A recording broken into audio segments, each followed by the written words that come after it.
जो review question मैंने share किए थे उसमें इंटरमीडिएट स्विच जो है मैंने इधर सरसी सा बता दिया था आपको कि इंटरमीडिएट स्विच क्या है कि वो आपको दरमियान में लगता है। Single pole double throw switch दो लगाए ना तो दरमियान में एक इंटरमीडिएट स्विच लगा दें। उसका ये होता है कि आप 3 जगह से कंट्रोल कर सकते हैं लाइट, ठीक है। और इसी तरह इंटरमीडिएट स्विच 4 बीच में लगा दें, जितने लगाते जाएंगे उसको कंट्रोल कर सकते हैं। तो उसका जो एक छोटा सा फंक्शन मैं बता दूँ, इंटरमीडिएट स्विच जो है ना वो काम इसी तरह करता है। फॉर एग्जाम्पल ये देखें 2 पॉइंट्स हैं, जब उसको एक दफ़ा ऑन करते हैं तो इंटरमीडिएट स्विच इस तरह शॉर्ट हो जाता है, और जब इसको दोबारा दूसरी तरफ दूसरे स्विच पे करते हैं तो ये इस तरह शॉर्ट होता है, ठीक है। और अगर आप फॉर एग्जांपल देखें ये आपका single pole double throw switch है, ये दरमियान में है, ये है और ये था, ये सीडी वाला यही था, और एक इधर लगा देते हैं, ये इधर लगा दिया, ठीक है। अब देखें यहाँ से सप्लाई आ रही है लाइव, इसको हमने इसके साथ शॉर्ट कर दिया था और इसको हमने इसके साथ शॉर्ट कर दिया था, ऐसी है। Yes sir. अच्छा, अब ये नॉब इधर थी, ये देखिए, और ये एक इधर थी, और यहाँ हमने क्या किया था कि यहाँ इसके आगे बल्ब लगा दिया था। फॉर एग्जांपल ये बल्ब है हमारा, और एक ये लगा दी, और न्यूट्रल जो है वायर हमारी इधर आ गई, ये लाइव है, ठीक है। अब हुआ क्या था, बस इसको थोड़ा सा मैंने वो उधर डायग्राम लाई है जस्ट इसलिए। इधर से लाइव ऑन की स्विच ऑन करेंगे ये, और इधर से भी ऑन है तो ये बल्ब ऑन हो गया। अब कोई भी स्विच, ये वाला स्विच ऑफ करें, ये दूसरी तरफ इसको प्रेस कर दें तो ये इधर चला जाएगा, ऐसे ही ना। अब क्या हुआ, ये करंट इधर आया और इधर से डिस्कनेक्ट हुआ है तो ये ऑफ रहेगा। अब कोई इधर से ऑन करना चाह रहा है, इसको दोबारा दूसरी पोजीशन पे प्रेस कर दें, ये इधर चला जाएगा, ऑन हो जाएगा, ठीक। ये तो आपको लास्ट टाइम बता दिया था, जो अभी आप वो ड्रिल भी करेंगे। इंटरमीडिएट स्विच हमारे पास नहीं है तो इसलिए हम इसको इधर वैसे ही समझ लें। फॉर एग्जाम्पल हम इनको बीच में लगा देते हैं, तो बीच में लगाते हैं, अगर ये 2 पॉइंट्स में इधर लगा दूँ, इसको इधर लगा दूँ, इसको इधर लगा दूँ, और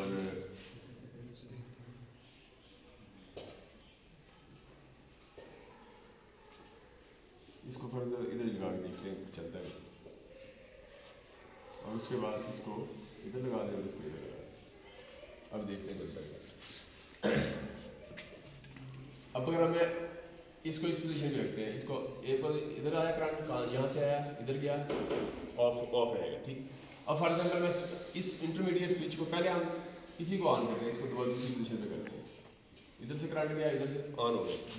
अच्छा, अब हम इसको देखते हैं, इसको दूसरी पोजीशन पे करते हैं, इधर से करंट गया, इधर से गया, ऑफ हो गया, ठीक है। इन दो से भी कंट्रोल हो रहा है। अब हम अभी इस वक्त ऑफ है, यहाँ से देखें तो ये ऑफ है।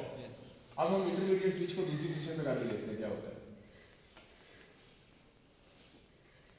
ये डिस्कनेक्ट हो गया, हमने ये इंटरमीडिएट स्विच को उल्टा कर दिया, 90 डिग्री पे समझे उल्टा कर दिया, ये ऐसे शॉर्ट होता है या ऐसे क्रॉस होता है, ठीक। अब देखते हैं, यहाँ से करंट गया, यहाँ से यहाँ हो गया। अच्छा, अब मैं इसको यहाँ से ऑफ करता हूँ, ये ऑफ हो गया। अब मैं इसको इंटरमीडिएट स्विच से ऑन करने की कोशिश करता हूँ। अब इसको जब करूँगा तो ये क्रॉस में चले जाएंगे, क्रॉस में जाएंगे तो ये इधर चला गया दूसरी पोजीशन। अब देखते हैं फिर ऑन, इसका इंटरमीडिएट स्विच से भी ऑन, इसको ये इंटरमीडिएट स्विच आपने सीधा नहीं रखा, इस तरह रखा है उल्टा, ठीक है ना, समझ आ गई। तो ये ऐसे क्रॉस है, तो ये इस तरीके से आप इंटरमीडिएट स्विच को भी बीच में यूज, आप इस तरह के इंटरमीडिएट स्विच और लगा दें और कॉम्बिनेशन बन जाएगा। कोशिश करेंगे अगर बाजार में तो करीब रहते हैं तो ये इंटरमीडिएट स्विच खरीदे, इसकी ड्रिल खुद भी करें और इधर करवा सकते हैं तो अच्छा होगा, ठीक है। तो ये इस तरीके से इंटरमीडिएट स्विच की डायग्राम मैंने आपको रिव्यू क्वेश्चन में शेयर की थी, तो आज आपने रिव्यू क्वेश्चन में वो लिखे भी होंगे। किसने लिखी है इंटरमीडिएट स्विच की रिव्यू क्वेश्चन में? रिव्यू क्वेश्चन में मैंने तो डायग्राम बनाई थी 2-3 रिव्यू क्वेश्चन में। किसने इंटरमीडिएट स्विच जो है वो आज के सेशन में, जो पिछला सेशन था उसमें काफी में लिखा हुआ है, किसने लिखा है? किसी ने भी लिखा? मेरी कॉपी देखना है यार, मैं लाइक बच्चा। अच्छा, अब देखिए आप, तो ये हमारा है जनाब, ये हमारे होल्डर है, ठीक है। इसको न्यूट्रल हमने कॉमन कर दिया, ठीक है। और ये जो आपके लाइव होंगे, जितने भी लाइव होंगे वो हम स्विच के थ्रू कंट्रोल करेंगे, ठीक है। फिलहाल हमने चूंकि एक ही बल्ब लेना है तो एक बल्ब हमें कंट्रोल करना है यहाँ से। फॉर एग्जाम्पल ये कर लेते हैं, ये इसके करीब है तो ये बल्ब हमने, ये होल्डर है, इसके अंदर बल्ब लगा लेंगे आप, ठीक है। अच्छा, अब इसमें करेंगे ये कि ये आप अभी कर रहे थे इसको कर लीजिएगा, इसके अंदर फिक्स कर लेना। करने के बाद हम करेंगे ये कि अब हम देखते हैं, यहाँ से आपने लाइव वायर आ गई आपकी, और जो इसकी न्यूट्रल होगी वो न्यूट्रल यहाँ से आपने दे देनी है सप्लाई, ठीक है। इसको आप उतार दीजिएगा क्योंकि ये अब एक्स्ट्रा जो है वो इसको उतार देंगे। अच्छा, अब ये वाली सप्लाई हमने क्या लगानी है, इसको इधर लगा देना, इधर दरमियान वाले में, ऐसे ही है ना। इसको इस तरह करना है, ये इस पे लगा देना, ये थोड़ा ईजी हो जाएगा, यहाँ लगा देना, ठीक है। और ये दरमियान में लग जाएगी यहाँ, इसको अच्छे तरीके से टाइट करना है, सिक्योरिटी आपके पास है, यहाँ से इसको टाइट कर देना, ठीक। अच्छा, अब आपने ये वाला पॉइंट इसके साथ शार्ट कर देना, ये इसके साथ शार्ट कर देना, ठीक है। अब जब इसको ऑन करेंगे, एक को ऑन करेंगे फिर भी ऑन होगी, दूसरे को ऑन करेंगे दूसरे को भी ऑन होगी। तो ये स्विच देख लेते हैं काम कर रहे हैं कि नहीं। स्विच अगर देखें हम तो इसको ज़रा ऊपर करें, पहले ऊपर प्रेस करें इसी स्विच को, और अच्छा अब नीचे कर, नीचे भी ऑन है, ठीक है। ऊपर करें, ऊपर ही आप, तो ठीक है ऊपर करेंगे तो ऊपर वाले दो शॉर्ट है, इसको चेक करते हैं। ऊपर करें, ऊपर करें, ये नीचे किया सर, नीचे किया जी। अच्छा एक मिनट, अच्छा ऊपर करें, अच्छा ठीक है, ये उल्टा चल रहा है ना, ये उल्टा चल रहा है, ठीक है। तो खैर है, single pole double throw switch का काम तो कर रहा है, लेकिन ये कि इसको नीचे करते हैं, ऊपर वाले शॉर्ट हो रहे हैं, ये उल्टा काम कर रहा है। वरना ये है कि ये सीधा ही काम कर रहा है, बस ये दूसरा नहीं। खैर ये भी अच्छा है, मतलब single pole double throw switch है ना, दोनों का फंक्शन समझा इनको समझा देना कि ये देखें, ये इस वक्त आप इसको अगर नीचे करते हैं तो नॉर्मली ये होता है कि नीचे वाली दोनों शॉर्ट होते हैं, लेकिन इसका उल्टा काम हो रहा है। तो खैर ये देखिए, इसका उल्टा काम हो रहा है, ये देखिए ये उल्टा, ऊपर करते हैं तो ये नीचे वाले शॉर्ट होते हैं, उल्टा कर रहे हैं। अच्छा इसको देखें तो ये ऊपर किया हुआ है तो ऊपर वाली शॉर्ट है, ये देखें, हाँ नीचे करेंगे तो नीचे वाली शॉर्ट है। तो नॉर्मली यही होता है प्रैक्टिस, ये शॉर्ट ठीक हो गई। तो ये हमारा, तो आपने इसको कनेक्शन करके, ये कनेक्शन भी ठीक नहीं है, इसको थोड़ा काट लीजिएगा और इसको आगे करके इसको फिक्स कर दीजिए, ठीक कर लेंगे फिर, ठीक। हाँ तो आप करें, साथ साथ करते जाएंगे, मुकम्मल हो गया लेकिन तो आप इनको करके दिखा देंगे फिर उसके बाद साथ साथ बैठे। अच्छा इसके बाद जो है जनाब,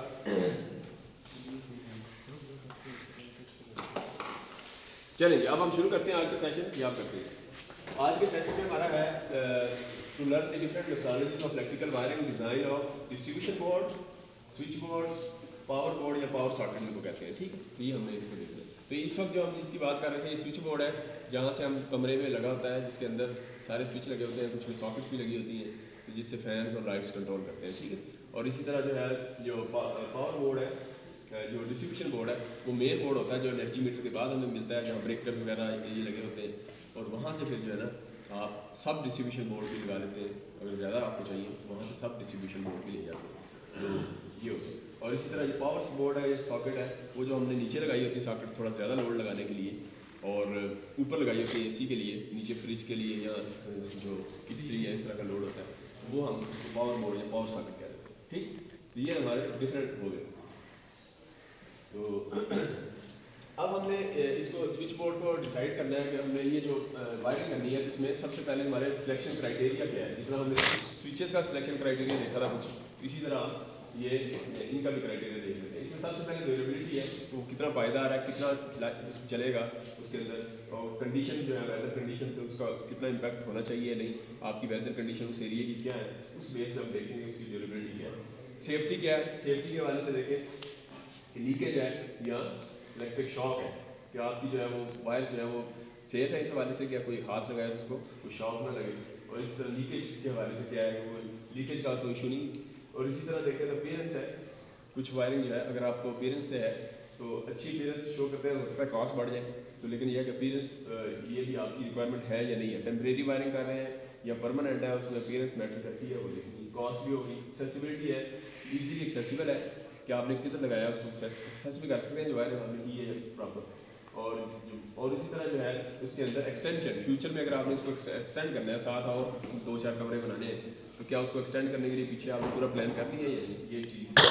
मेंटेनेंस कास्ट है कि बार बार हर महीने बाद ख़राब हुई पड़ी हो और आप उसको बस चेंज ही करते रहे या बंदा ही बुलाते रहे, या आप चाहते हैं कि भाई एक परमानेंट मैं लगा दूँ और उसमें, तो वो आपने मेंटेनेंस कास्ट। और इसी तरह आपकी क्या नाम है, मैकेनिकल सेफ्टी है, कोई भी मैकेनिकल जो है, कोई भी आपको मैकेनिकल कोई भी प्रॉब्लम हो, मैकेनिकली कोई चीज़ डैमेज ना हो सके, कोई कुछ भी करता है मैकेनिकल, कोई भी केस हो सकता है कि बाहर से, जिस तरह मशीनरी है, इतनी बड़ी बड़ी मशीनें होती हैं, तो वहाँ अगर आपने सामने वायर्स रखी हुई है या मशीनें या ट्रॉलर गुजर रहे हैं, बड़ी बड़ी चीज़ें गुजर रही हैं, तो मैकेनिकल जो है तो उससे गुजर के उसको वैसे ही डैमेज कर दे, तो इस हवाले से हमें देखना है कि मैकेनिकल सेफ्टी है। तो ये हमारे पॉइंट्स हो गए। अब हमने इसमें जो है वो वायरिंग की पहले टाइप्स देख लें। तो वायरिंग की टाइप्स जो है उसमें सबसे पहले ये अंडरग्राउंड वायरिंग है, जिससे ओवरहेड वायरिंग है और इंटरनल वायरिंग है। अब अंडरग्राउंड वायरिंग में आप देखें तो सारी जो अंडरग्राउंड होती है, जैसे इस्लामाबाद पूरे में अंडरग्राउंड है, DHA या इस तरह कुछ साइकिल्स में जो है वो अभी जो फैसले लिया इस तरह ये अब नई साइकिल बनी है वो सारी अंडरग्राउंड ही कर रही है। तो ये अंडरग्राउंड जो है वो वायरिंग होगी। अच्छा, उसके बाद ओवरहेड है जो आपको पोल्स, इलेक्ट्रिक पोल्स नजर आते हैं, ट्रांसमिशन लाइन आप देखें 500 kV की ट्रांसमिशन लाइन जा रही है, 220 kV की जा रही है, 132 kV की जा रही है, ठीक है। और कौन सी है? 11 kV की है सारी, जो आपको 11 kV का तो हमारी यूनिवर्सिटी में फीडर आ रहा है। तो तरवेला डैम है, तरवेला डैम से आएगी, वहाँ से 11 kV है या 11.8 kV है या 13.8 kV है, जो भी जनरेटर जनरेट कर रहा है उसको आप स्टेप अप करते हैं। वहाँ ट्रांसफार्मर लगे हुए हैं, वहाँ से ट्रांसफार्मर से स्टेप अप हुई 500 kV होगी, या कुछ जगह पे 200 kV 220 kV है, तो वहाँ से kV आई 220 या 500 kV की लाइन आई, उसके बाद आखिर आएगी, फिर उसके बाद उसको आप कर लेंगे स्टेप डाउन कर लेंगे 220 kV में या 132 kV में, या कुछ जगह पे 66 पुराने जो 66 kV या और 33 kV भी है, उसको स्टेप डाउन। उसके बाद उसको 11 kV में स्टेप डाउन करके, तो 11 kV के फीडर हमारे गली मोहल्लों में, और यहाँ यूनिवर्सिटी का डेडिकेटेड लेदर्स फीडर आ रहा है हमारा इधर 11 kV का, क्योंकि लोड ज़्यादा है, वरना एक पूरे मोहल्ले के अंदर जो है 11 kV का फीडर आ रहा था, उसके आगे ट्रांसफार्मर लगा के उसको फिर हम 3 फेज़र 440 या 400 वोल्ट या सिंगल फेज है 230 वोल्ट उसको स्टेप डाउन करते हैं, वहाँ से फिर हम अपने एनर्जी मीटर में लगाते हैं। ठीक हो गया, तो ये हमारा स्टेप हो गया। अब उसमें ये ओवरहेड वायरिंग की बात कर, ये भी हमारा आज का एजेंडा नहीं है, अंडरग्राउंड वायरिंग कोई एजेंडा नहीं है, ठीक है। हमारा एजेंडा सिर्फ इंटरनल वायरिंग या हाउस वायरिंग है, और उसके अंदर जो इसको types of house wiring, internal wiring या इलेक्ट्रिकल वायरिंग भी कह देते हैं। ये जो वायरिंग है ये इसमें हमारे पास टाइप्स हैं, उसमें क्लीट वायरिंग है, पैटर्न वायरिंग है, फिर केसिंग एंड कैपिंग वायरिंग है, फिर कंड्यूट वायरिंग है, ठीक। क्लीट और पैटर्न अब यूज़ नहीं होती, पहले होती थी। क्लीट हम ये करते थे कि वायर जो है पोर्सलिन या सिरामिक या मटीरियल लेके उसके अंदर ग्रूव्स बनी होती थी, अंदर जो है ना उसके अंदर समझे कि ग्रूव्स क्या कहेंगे उसको, चूड़ियाँ, चूड़ी को ग्रूव्स है, नाली को नहीं कहते, नाली बनी हुई थी, बस सीधी बात, ठीक। तो आपने सिरामिक का मटीरियल लिया, उसके अंदर 2 नालियाँ बना दी, तो वो बना के उसके अंदर से तार गुजारी वायर, और उसके ऊपर स्ट्रिप लगा के इसको कस दिया, टाइट कर दिया, ठीक। इस तरह कुछ जगह पे जाके फिर आपने कर, तो इस तरह इसमें जगह जगह पे आपने उसको फिक्स कर दिया सही, ठीक। यहाँ से अगर यहाँ लेके जानी है तो आप इधर से लेके वैसे तार लेके जाएंगे, तो इधर से ऐसे चली जाएगी या उधर से फिर मुड़ेगी, तो आप इसको करेंगे कि यहाँ वहाँ जाके फिक्स कर देंगे एक पॉइंट पे, फिर वहाँ जाके फिक्स कर दिया वहाँ, तो इस तरह उसको जस्ट एक टेम्परेरी फिक्सिंग के लिए यूज़ कर देते हैं, ठीक है। तो ये क्लीट वायरिंग होती है। ग्रूव्स बने होते थे, लकड़ी के भी हो सकते थे, ये PVC इंसुलेटेड वायर, जो लास्ट टाइम हमने केबल वायर्स की टाइप पढ़ी थी केबल्स की, उसमें PVC इंसुलेटेड वायर भी इसमें यूज़ हो जाती है, या वुल्कानाइज्ड इंसुलेटेड रबर जो है वो इस तरह की मटेरियल हम यूज़ कर रहे हैं।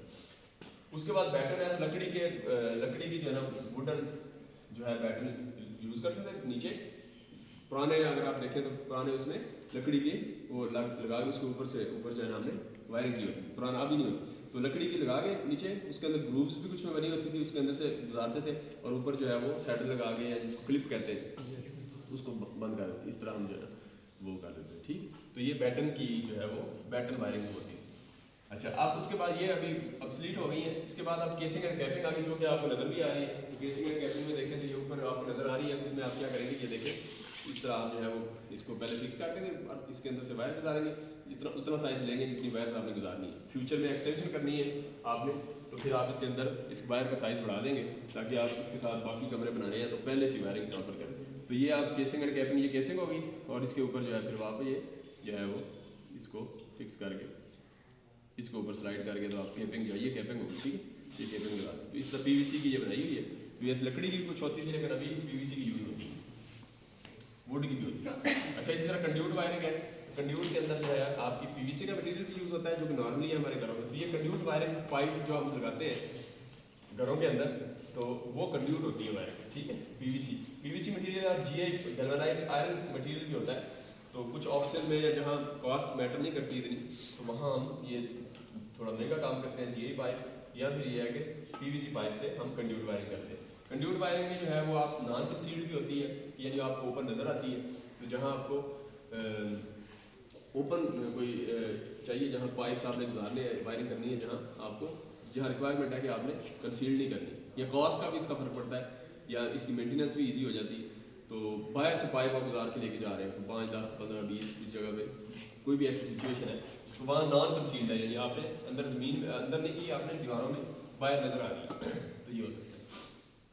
अच्छा, इसी तरह सेमी कंसील्ड है कि आपने दीवार में जो है वो इंटरनल ये बाहर नज़र आ रही है, पाइप इधर ये स्विच बोर्ड से आगे जा रहा है नज़र आ रहा है, और अंदर छत पे अंदर इंटरनल किया हुआ है तो ये भी पॉसिबिलिटी है। और अच्छा, इसी तरह ये फुली कंसील्ड है तो टोटली जो कंसील्ड जो कि हमारे नॉर्मली घरों में यूज़ होती है, तो दीवार में भी नज़र नहीं आ रही, इधर देखें तो पंखे पर जो जा रही है वो हमें नज़र नहीं आ रही, नीचे भी नज़र नहीं है, ऊपर भी नहीं, ये फुली कंसील्ड है। ठीक है, तो फुली कंसील्ड कंड्यूट वायरिंग असल में हमारा हम यूज़ करते हैं। अच्छा, अब इसके इनके एडवांटेज हैं, देखें या डिसएडवांटेज है। क्लीट वायरिंग देखें तो ये सिंपल थी, चीप थी, टेम्परेरी यूज़ के लिए ठीक थी, और जो है रिपेयर भी ईजी है क्योंकि हर जगह जहाँ भी फॉल्ट आएगा तो आपको नज़र आ जाएगा। लेकिन इसमें डिसएडवांटेज ये है कि अपीयरेंस इसकी अच्छी नहीं है, इसको आप इधर लगाया होगा तो बड़ी वो लगेगी, और इसको आप परमानेंट यूज़ नहीं कर सकते इसको, और इस तरह मैकेनिकल सेफ्टी भी नहीं है इसकी, और केबल जो है ओपन एयर में है, चूँकि रेन स्मोक या इस तरह वेदर कंडीशंस पे इम्पैक्ट करेंगी तो ये डैमेज कर सकती हैं इसको। ठीक है, अच्छा, इसी तरह आप बैटन वायरिंग देखें तो बैटन का भी सिंपल चीप भी है, लेकिन एज़ कम्पेयर टू क्लीट ये थोड़ी स्ट्रॉन्ग थी, लकड़ी पीछे लगाई होती थी, स्ट्रॉन्ग थी और लॉन्ग लास्टिंग थी। डिसएडवांटेज ये है कि इसको ह्यूमिडिटी या ओपन चूँकि लकड़ी है, ह्यूमिडिटी या जहाँ वेदर इस तरह का होगा वहाँ इसको आउटडोर एरियाज में यूज़ नहीं कर सकते, और इसका जो है हैवी रिस्क है, आग लग जाए तो लकड़ी पूरी, तो ये भी प्रॉब्लम है।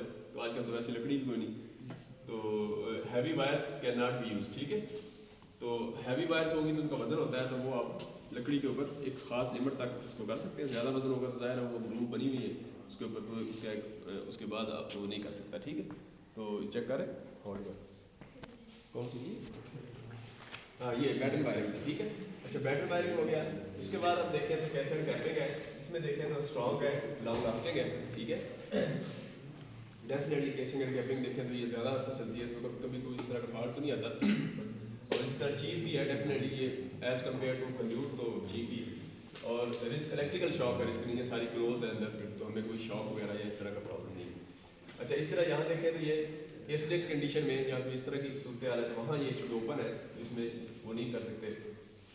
रिपेयरिंग भी डेफिनेटली कॉस्टली है, इसको सारी को कहीं फॉल्ट आ जाए तो ओपन तो डेफिनेटली करना पड़ेगा, जो भी रिपेयर करने आएंगे वो कॉस्ट उनकी ज़्यादा होगी। और इसी तरह जो है इसमें बाकी ये रिस्क तो कोई नहीं है इसका, ये कि भाई इस हवाले से कि इलेक्ट्रिक शॉक नहीं है, वरना मैकेनिकल रिस्क और डिफरेंट जो हाई रिस्क दूसरे हो सकते हैं, क्योंकि मैकेनिकली डैमेज हो सकती है। तो इसको ओपन है चूँकि चीज़ चले ऊपर है, इसकी पोजीशन पे डिपेंड करता है, नीचे कहीं होगी तो वो फिर और डेंजरस है, ओपन मैकेनिकल है तो सेफ्टी इस वाले से रिस्क है। अच्छा, इसी तरह जो है कंसील्ड कंड्यूट वायरिंग, जो फुली कंसील्ड की बात कर रहे हैं, ये कंसील्ड कंड्यूट है, इसको देखें तो इसको सेफ वायरिंग है। ठीक है, तो ये सेफ वायरिंग है, फिर सेफ है फ्रॉम केमिकल इफेक्ट से, डेफिनेटली कोई केमिकल इफेक्ट ह्यूमिडिटी या कोई इस तरह का प्रॉब्लम नहीं है क्योंकि सारी कंसील्ड है, और इसमें वियर एंड टियर या कोई इस तरह का फायर का या इस तरह का प्रॉब्लम वो नहीं है। ठीक है, इंसुलेशन सारी डैमेज होने का कोई इस तरह का खतरा नहीं। डिसएडवांटेज ये है कि एक्सपेंसिव है डेफिनेटली, तो आपने सरफेस कंड्यूट सस्ती होगी, ये उससे महंगी है, और इसी तरह जो है इसकी इंसुलेशन जो है वो कम्प्लेक्स है, और आप देखें तो कहीं से भी कोई डैमेज हो जाए इंसुलेशन तो फिर उसके बाद क्या होगा, पूरी निकालनी पड़ेगी या देखनी पड़ेगी, तो फिर उसकी कॉस्ट ज़्यादा होगी जो भी। तो एक्सपर्ट चाहिए इसमें, असल में एक्सपर्ट बंदे जो हैं जो इसको जानते हैं वो यूज़ करेंगे। अच्छा, इसमें कोई डिटेक्ट को फॉल्ट आ जाए वायरिंग में तो उसको भी मुश्किल है डिटेक्ट करना, और इसी तरह एडिशनल कंड्यूट इन फ्यूचर अगर आपने करनी है, फॉर एग्जाम्पल आपने ये कर दी वायरिंग, अब कोई एडिशनल स्विच किधर लगाना चाह रहे हैं तो अब यहाँ से कंड्यूट करनी है, तो ये सारा आपको थोड़ा मुश्किल हो जाएगा। ठीक है, ये सारा सीरियस टास्क है। ये तो हो गया हमारे डिसएडवांटेज। अब हमने ये हमारी एक मेन आज की जो वायरिंग है उसको थोड़ी समझने की कोशिश करनी है कि घर के अंदर जो हमारा वायरिंग होती है, तो ये देखें सबसे पहले इलेक्ट्रिक पोल होता है, यहाँ पीछे इलेक्ट्रिक पोल होगा, वहाँ से आप एनर्जी मीटर में सप्लाई करते हैं। सिंगल फेज की भी बात कर रहे हैं तो ये सिंगल फेज है, तो इसमें देखें तो इलेक्ट्रिक पोल से एक लाइव वायर आई रेड है और दूसरी ब्लैक है न्यूट्रल। ठीक है, ये इसके अंदर आ गई। ठीक है, ये बाद में चेक करना शोर में करना पड़ता, अभी रख आखिर में जब एंड में देखना सही फिर आपने करनी, किसी और को नहीं देनी, मैं आपको किसी और को नहीं करीब आने देना। अच्छा, इसमें देखें तो इलेक्ट्रिक पोल से आपने ये लाइव और न्यूट्रल आपकी एनर्जी मीटर में आ गई। ठीक है, अच्छा उसमें देखें तो ये बीच में फ्यूज़ लगा दी, ये यूटिलिटी कंपनी वाले जो भी वापडा है या कोई भी यूटिलिटी कंपनी है वो ये वायर डिसाइड करेंगी और फ्यूज़ भी वही लगाते हैं। तो हमारे ट्रेडिशन ये नहीं है, वरना इधर फ्यूज़ भी होता है असल में। तो 100 एम्पेयर का 50 एम्पेयर 100 जिस तरह लोड होगा उस हिसाब से। तो ये फ्यूज़ हो गया। इसके बाद देखें तो ये लाइव न्यूट्रल इस एनर्जी मीटर में आ गई। एनर्जी मीटर से आगे जानी है हमारे ये डिस्ट्रीब्यूशन बॉक्स है जिसके अंदर सारे ब्रेकर लगे होते हैं और इस ब्रेकर्स के अंदर से फिर हम क्या करते हैं कि एक कमरे को सप्लाई, दूसरे को, तीसरे को वॉशरूम है, लाउंज है, किचन है और उसके बाद ये यूपीएस है, उसकी वायरिंग की हुई है। तो यूपीएस पे कुछ लाइटें और पंखे यूपीएस पे किए हुए हैं और कुछ जो है वो हमने यूटिलिटी कंपनी या वापडा पे किए हुए हैं। ठीक, तो जैसी लाइट जाएगी तो कुछ यूपीएस पे चल पड़ेंगे। तो ये हम वायरिंग इसको समझने की कोशिश करते हैं। अब आप देखें तो यहाँ से एनर्जी मीटर से लाइव और न्यूट्रल लाइव, ये सबसे पहले एमसीबी लगा हुआ है। ठीक है, एमसीबी क्या है? मिनिएचर सर्किट ब्रेकर है, मिनी ब्रेकर। ये 2 पोल है, ये इसमें लाइव न्यूट्रल आ चुके हैं, सिंगल फेज है। 3 फेज होती तो हो सकता है 3, आप देखेंगे इधर भी तो 3 लगे हुए, 3 लाइट गुजार रहे हैं। 3 पोल होगा। 3 पोल का मतलब है कि at the same time on होगा, at the same time off होगा। वहाँ दिखा भी दूंगा आपको, वहाँ 3 पोल लगा हुआ है। तो ये 2 पोल है, इसको आपस में ये इस तरह जो वायर से हुक जो है ना उससे इसको किया होता है इकट्ठा। तो उसको जब ऑन करते हैं दोनों ही ऑन होते हैं, दोनों ही ऑफ। तो लाइव न्यूट्रल दोनों को डिस्कनेक्ट कर देगा। जब ये ऑफ करेंगे, जब ऑन करेंगे तो दोनों कनेक्ट हो जाएंगे। तो ये एमसीबी आप देखें तो ये मिनिएचर सर्किट ब्रेकर है। ये 100 एम्पेयर से नीचे है तो नॉर्मली हम ये यूज़ करते हैं। बड़ा अगर इससे बड़े भी होते हैं तो बड़े बड़े डिस्ट्रीब्यूशन बॉक्स हैं जहाँ लोड ज़्यादा है, 2500 एम्पेयर तक होता है, तो वहाँ आप देखें तो ये होगा। ये 100 एम्पेयर अगर हम लगाएं, अपना लोड लगाएं, अगर फॉर एग्जाम्पल हमारा लोड है, वैसे हमारे बिलों में कितना लिखा होता है, कितनी लिमिट होती है कि एक घर जो है उसका वो कितने किलोवाट का वो शो करते हैं कि इतने किलोवाट इनका लोड होगा। जब वो मीटर लगाते हैं बिजली का तो कितना लोड कंसीडर करते हैं? एक नॉर्मल घर जो होता है कितना 5-6 किलोवाट, तो फॉर एग्जाम्पल 5 या 6 किलोवाट इतना हम करते हैं। ठीक, तो बड़े घर हैं थोड़े तो उनका डेफिनेटली ज़्यादा हो। तो फॉर एग्जाम्पल आप जो नॉर्मल घर हम कह रहे हैं उसमें 5 किलोवाट 230 वोल्ट सप्लाई है उसकी। ठीक, सिंगल फेज होता है लोड। तो 5 किलोवाट और 230 वोल्ट, P = VI कॉल होती है, cos θ 0.8 लेते हैं पावर फैक्टर। तो करंट निकालना है कितना, I = 5 किलो है 5000 डिवाइड बाई 230 और डिवाइड उसका नीचे 0.8, कितना आंसर आया? 5000 divide by 230 divide by 0.8 power 27.1, तो 27 एम्पेयर बनता है हमारा एक घर का करंट। तो ये 100 एम्पेयर तक 27 एम्पेयर एक पोर्शन का, अगर 2 पोर्शन है तो 50 एम्पेयर हो गया तकरीबन, और 4 पोर्शन है या एक घर ही बड़ा है थोड़ा, तो 2-3 घर मिल के तो 2-3 पोर्शन, 3 पोर्शन है, 4 पोर्शन है, तो या AC लगाया हुआ बड़ा लोग घर है उसके 2-3 पोर्शन बने, 3 पोर्शन बने तो वो 100 एम्पेयर बन जाए, तो वहाँ MCB ही लगेंगे। तो नॉर्मली आपको MCB नजर आएगी। अगर इससे ज़्यादा हो जाए तो फिर आपका MCCB molted case circuit breaker है जो कि 500-2500 एम्पेयर तक यूज़ होते हैं। तो आपको अंदाजा हो गया कि 5 किलोवाट के लोड से 27 एम्पेयर बनता है सिर्फ सिंगल फेज, और इस तरह आपको अंदाजा हो गया करंट से हिसाब से देंगे। तो ये तो हो गया MCB जो कि डिस्ट्रीब्यूशन बॉक्स है, जिसके पार्ट्स भी हम साथ साथ पढ़ रहे हैं। डिस्ट्रीब्यूशन बॉक्स के कंपोनेंट्स हैं ये सारे, तो ये भी इसमें कवर हो रहे हैं। तो ये डिस्ट्रीब्यूशन बॉक्स ही है असल में। तो इसके अंदर जो है सबसे पहले हम देखा तो MCB लगा हुआ है, और ये MCB से सप्लाई आपकी कहाँ गई है, लाइव और न्यूट्रल आपने, ये इसको कहते हैं RCD, रेजिडुअल करंट डिवाइस। ये RCD के अंदर ये भी 2 पोल है, इसको देखें तो 2 लाइव न्यूट्रल इसके अंदर नहीं और इससे बाहर निकले। तो इसका मतलब RCD क्या है? RCD है वो देखें इसको, इसका पुराना भी था वर्जन जो कि अर्थ लीकेज सर्किट ब्रेकर कहते थे इसको। ठीक है, तो ये अर्थ लीकेज सर्किट ब्रेकर था, लेकिन इसको रेजिडुअल करंट डिवाइस, अब जो नए नाम है इनके तीनों के वो ये है, रेजिडुअल करंट डिवाइस या रेजिडुअल करंट सर्किट ब्रेकर या रेजिडुअल करंट ब्रेकर, ये 3 नाम इसके कह सकते हैं। तो पहले जो है, जो पहला वर्जन था ओल्ड वर्जन, वो ये था कि अर्थ लीकेज सर्किट ब्रेकर। ये भी असल में जो लाइव और न्यूट्रल इसके दरमियान जो वोल्टेज डिफरेंस है, जो वोल्टेज डिफरेंस था उसकी बेस पे ये ऑपरेट होता है। अब ये करंट की बेस पे करंट को सेंस करता है, तो यानी जो लाइव में करंट जाएगा ये वापस न्यूट्रल में आएगा। तो लाइव और न्यूट्रल का करंट अगर इसमें डिफरेंस हुआ तो इसको सेंस करके फौरन ट्रिप करा देगा। ठीक है, इसका मतलब ये हुआ कि ये जो है हमारी सेफ्टी के लिए है, यानी जो कोई लीकेज करंट है, लीकेज करंट हमारी बॉडी से गुजरा तो ये फौरन ट्रिप करेगा, हमारी सेफ्टी है, जिसको हम लगाते ही नहीं घर में।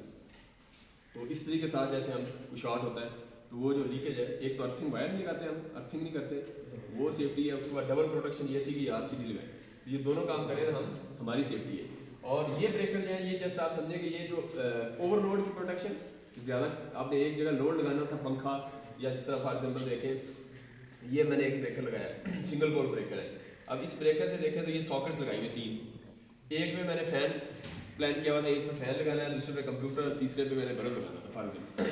तो अब ये इसका डेफिनेटली मैंने उतने एम्पेयर का 6 एम्पेयर का या उससे कम का मैंने ये ब्रेकर डिसाइड करके लगा दिया।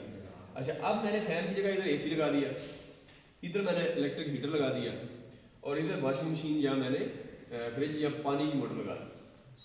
इतना लोड जब इकट्ठा किया तो ये ओवरलोड हो गया, करंट ज़्यादा ओवरलोड होगा तो ये ब्रेकर ट्रिप हो जाएगा क्योंकि आपने इस काम के लिए इसको लगाया ही नहीं, क्योंकि अंदर क्यों नहीं, क्योंकि अंदर वायरिंग आपने इन हिसाब से की है 1 mm स्क्वायर की 1 mm स्क्वायर या मतलब छोटी आपने वायर 329 जैसा कहते हैं, तो छोटी वायर आपने इधर यूज़ की है क्योंकि लोड ही आपने कम लगाना था, प्लान ही ऐसा किया था। अब आप इसमें लोड ज़्यादा लगा ही नहीं सकते, लगाएंगे ज़्यादा तो आप ये नहीं कर सकते कि इसमें लोड ज़्यादा लगाया और ब्रेकर बढ़ा दें, तो बढ़ा देंगे तो ब्रेकर ट्रिप होने से पहले आग लग जाएगी, अंदर ही शॉर्ट हो जाएगा, ठीक है। तो ओवरलोड के लिए हमने लगाया, तो ये जो ब्रेकर है आपका क्या होगा कि जब ज़्यादा लोड लगाएंगे तो ये ब्रेकर ट्रिप हो जाएगा, आपकी वायरिंग बच जाएगी, ठीक है। तो ब्रेकर का काम क्या है, ये ओवरलोड प्रोटेक्शन होगी और ये आपकी वायरिंग को बचाता है, बजाय इसकी पूरी वायरिंग ही जल जाए तो वो ज़्यादा नुकसान है कि बजाय इसके कि एक ब्रेकर ट्रिप हो जाए। तो इसलिए जो है ना ब्रेकर भी हमारे वैसे ही ट्रिप भी नहीं होते, जब इनका काम जिस काम के लिए लगाए होते हैं सस्ते लगा देते हैं, तो अच्छी क्वालिटी के शुरू में लगाए मतलब थोड़े महंगे होते हैं। तो ये काम जो है ना सेफ्टी के हवाले से, अप्लायंसेस की सेफ्टी, घर की सेफ्टी, पूरे घर को आग लग जाती है, बिल्डिंग्स को आग लग जाती है शॉर्ट सर्किट की वजह से, सिर्फ इसलिए कि पीछे ट्रिप नहीं होता, तो ये ट्रिप होना चाहिए। तो कुछ अर्से बाद इसको चेक भी करें, ब्रेकर्स को चेक भी करें, कुछ अर्से बाद वैसे ही इनको जंग लग जाता है, मतलब ऊपर कोई पेंट शेड किया किसी ने तो अक्सर इस तरह होता है पेंट किया कहीं तो इधर भी लग गया पेंट, तो वैसे ही वो जो है वो एक हाथ से भी ऑन ऑफ करके देखें। तो इस तरह थोड़ी सी इनकी मेंटेनेंस जो है ना हर 6 महीने बाद इनको चेक करें ये चल रहा है नहीं। तो ये हो गया, ये ब्रेकर्स का हमारा अलग से प्रैक्टिकल है, उसमें कोशिश करेंगे अगर कुछ चीज़ें हमें मजीद इसमें कर सकें। तो ये ओवरलोड प्रोटेक्शन होगी इनकी, ये MCB जो था, और सिंगल पोल भी हो सकता है जिस तरह ये बाकी लगाए हुए हैं सिंगल पोल, साथ में ये देखें ये एक कमरे को गया हुआ है, दूसरा दूसरे कमरे को, ताकि एक ट्रिप हो तो एक ब्रेकर से एक कमरा हमने किया हुआ, दूसरे ब्रेकर से दूसरा, तीसरा है, चौथे से ये वाशरूम और ये लाउंज या किचन, इसको कंट्रोल किया हुआ है, ठीक है। और 5वां ब्रेकर UPS के लिए लेदर लगाया हुआ है, ठीक, इस तरह लेदर हमने लगाया। तो ये जो सिंगल पोल है ये ओवरलोड ब्रेकर जो है ना ओवरलोड प्रोटेक्शन होगी, ये मैंने समझाया। अच्छा इसी तरह ओवरलोड है और इसी तरह शॉर्ट सर्किट प्रोटेक्शन भी होती है। तो ब्रेकर्स के 2 ही काम हैं, शॉर्ट सर्किट प्रोटेक्शन और ओवरलोड प्रोटेक्शन, ये 2 मेन काम हैं इनके। ये ब्रेकर जो आम ब्रेकर होते हैं, ये RCD के अलावा RCD जो है वो लीकेज को सेंस करके, लीकेज कहीं हो रही है बॉडी से हो या वैसे लीकेज हो उसको सेंस करता है, और ये इसका अलग काम है। तो इसका मतलब ये हुआ कि अब ओवरलोड बता दिया, अब शॉर्ट सर्किट देखते हैं। शॉर्ट सर्किट में देखें फॉर एग्जाम्पल ये ब्रेकर लगाया तो ये वायरिंग जा रही है, हमें तो नहीं पता ये स्विच लगा हुआ है, पता नहीं कहाँ से गई है, एक जो तीसरा बंदा आएगा उसको तो नहीं पता, जो लगा गया उसी को पता है। अब इधर से आ रही है, इसको इधर से किया हुआ है, मुझे नहीं पता। तो अब कोई ड्रिल मशीन करना शुरू कर देगा, इधर ड्रिल मशीन करता तो हो सकता है इधर से गुजरी, तो ये ड्रिल मशीन इसने पकड़ी हुई है। अगर ड्रिल मशीन करेगा तो ये देखें वो आपकी लाइव और न्यूट्रल को इसने जब ड्रिल कर रहा था वो शॉर्ट होगी, तो अगर उस पाइप से गुजरी है तो शॉर्ट होगी, जैसी शॉर्ट होगी तो ये देखें करंट मैक्सिमम करंट गुजरेगा इस पर, तो ब्रेकर ट्रिप कर। तो शॉर्ट सर्किट जो है हो तो फिर भी ये वो लाइव न्यूट्रल आपस में शॉर्ट हो जाएगी, कई दफ़ा हमारे से गलती हो जाए, शॉर्ट होगी तो ब्रेकर लगा तो ट्रिप हो जाएगा, नहीं होगा तो फिर शॉर्ट हुई तो जिस तरह बैटरी की 2 वायर्स आप शॉर्ट करते हैं, कभी कभी शॉर्ट हो, कभी की किससे हुई वो शॉर्ट हो जाए तो क्या होता है सिर्फ स्पार्क तो पकड़ी हुई हाथ में कितनी हीट अप हो जाती है, हीट अप इतनी हीट अप हो जाएगी तो मेल्ट हो जाएगी उसकी इंसुलेशन मेल्ट होगी तो क्या होगा, 2 आपस में शॉर्ट स्पार्क होगा तो आग लगेगी तो पूरी बिल्डिंग जल जाएगी, ठीक। तो ये इसलिए ये शॉर्ट सर्किट प्रोटेक्शन होगी। तो ये तो हमारी ब्रेकर्स की होगी। अब इस RCD की बात करते हैं, तो RCD क्या है, ये लीकेज जो है, लीकेज जहाँ हो रही होगी वहाँ उसको चेक करेगा। फॉर एग्जाम्पल देखिए ये RCD है, रेजिडुअल करंट डिवाइस या RCCB या RCB, इसको देखिए ये करंट लाइव करंट गया है यहाँ से, फॉर एग्जाम्पल ये लाइव है और ये न्यूट्रल है, तो ये लाइव करंट गया और ये बल्ब से होता हुआ ये क्या हुआ वापस गया, तो इसने देखा कि दोनों करंट सेम है मैग्नीट्यूड, ट्रिप नहीं होगा। अच्छा अब फॉर एग्जाम्पल यहाँ इसकी बल्ब है या यहाँ इस्त्री लगी हुई है, फॉर एग्जाम्पल इस्त्री है, यहाँ पानी की मोटर है फॉर एग्जाम्पल, तो पानी की मोटर है जिसकी बॉडी ये जो लाइव वायर है ना, इस्त्री में ज़्यादातर होता है, इस्त्री चलाते एक पॉइंट आता है कि वो इस्त्री की जो वायर से लूज होती रहती है, लूज आखिर में कुछ स्ट्रैंड जो है लाइव वायर के उसकी बॉडी के साथ शॉर्ट होता है। अब बॉडी में करंट आ गया, बॉडी अब इधर बॉडी में करंट है फॉर एग्जाम्पल, अब कोई भी हाथ लगाएगा, जैसे बॉडी हाथ लगाया, इस्त्री कर रहे हैं, हाथ लगाया तो ये क्या हुआ यहाँ से करंट गुजरा और इस बॉडी से गुजरा और अर्थ में चला गया। अब कुछ करंट लाइन का इधर चला गया तो ये जो न्यूट्रल में जाएगा वो थोड़ा कम हो गया, तो ये फौरन उसको सेंस कर लेगा करंट को, मिली एम्पेयर में या इस तरह मिनिमम करंट भी जो है ये सेंस कर लेगा और ये फौरन ट्रिप हो जाएगा।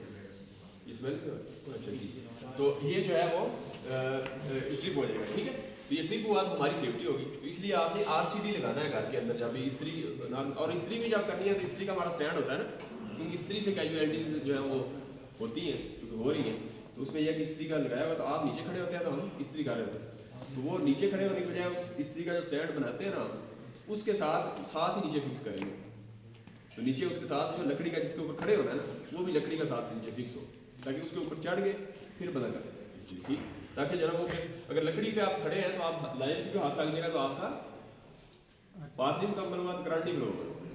तो ये है रिहर्सल करके दिखा सकता है, अगर इस टेबल पे खड़ा होकर लाइन को हाथ लगा मैं करता हूँ सर मैं करता हूँ, मैं ऐसे भी था नहीं जिसने पहले लगाया मैंने तो भाई बैटरी का लगाया, गाड़ी की बैटरी तो डीसी है ना, उसका डीसी का एसी की बात करो 220 वोल्ट इसका।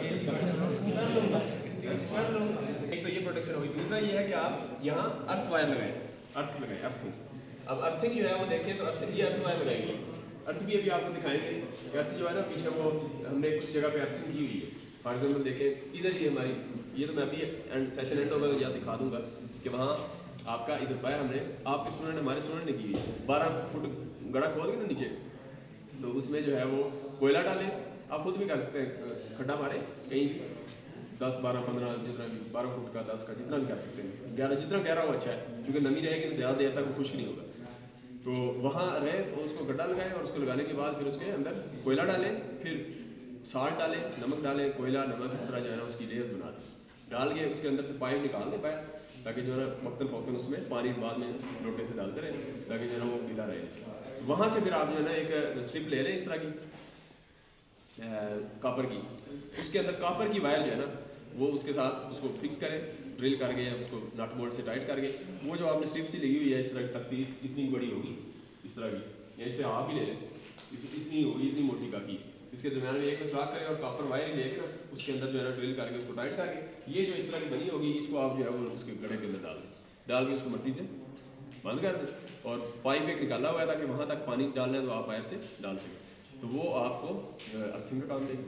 अब वो अर्थिंग होगी, उसकी जो वायर है आप जहाँ जहाँ अर्थिंग करनी है, फॉर एग्जाम्पल वो इस्त्री होती है तो उसके इस्त्री का जो तीसरा पॉइंट होता है वो उसकी जो वायर है वो बॉडी के साथ जा रही थी इस्त्री की, तो ये वायर हम उस अर्थिंग के साथ लगा देंगे। अब होगा ये कि अगर बॉडी शॉर्ट होती है इस्त्री की बॉडी शॉर्ट होती है तो पहले इसके साथ हमने अर्थ वायर लगाई हुई, वो बॉडी से वो अर्थ वायर में आया तीसरे पॉइंट में, और तीसरे से वो जो जितनी भी अर्थिंग से होता है वो अर्थ हो गया। जैसे ही अर्थ होगा तो आपका जो पाथ बन गया लो रेजिस्टेंस पाथ, तो आपको यहाँ अगर तो आपने RCD लगाया हुआ तो ये ट्रिप हो जाएगा, तो आपको फौरन पता चल जाएगा कि कहीं लीकेज हो रही है, तो आप फौरन देखेंगे कौन सी इस्त्री है, कौन सी मशीन है, मोटर है, पानी की कौन सी शॉर्ट है, आपको वहाँ से चेक कर लेंगे। या फिर ये है कि ये जब अर्थिंग का पाथ बनेगा तो आप भी हाथ लगाएंगे, हमारी रेजिस्टेंस हमने लास्ट टाइम चेक भी की थी, कितनी थी देखिए, तो हमारी रेजिस्टेंस ज़्यादा होती है, तो हमारे पास बन सकते हैं फॉर एग्जांपल जो है वो रेजिस्टेंस हम रखते हैं 20 मिलियन पे रख देते हैं 20 × 10⁻⁶, तो आप ज़रा चेक करें अपने दोनों हाथों के दरमियान, तो दोनों हाथों के दरमियान रेजिस्टेंस चेक करें कितनी है, माइनस से उल्टा कर लें थोड़ा सा भी, ये थोड़ी कम करने की कोशिश करें 200 पे,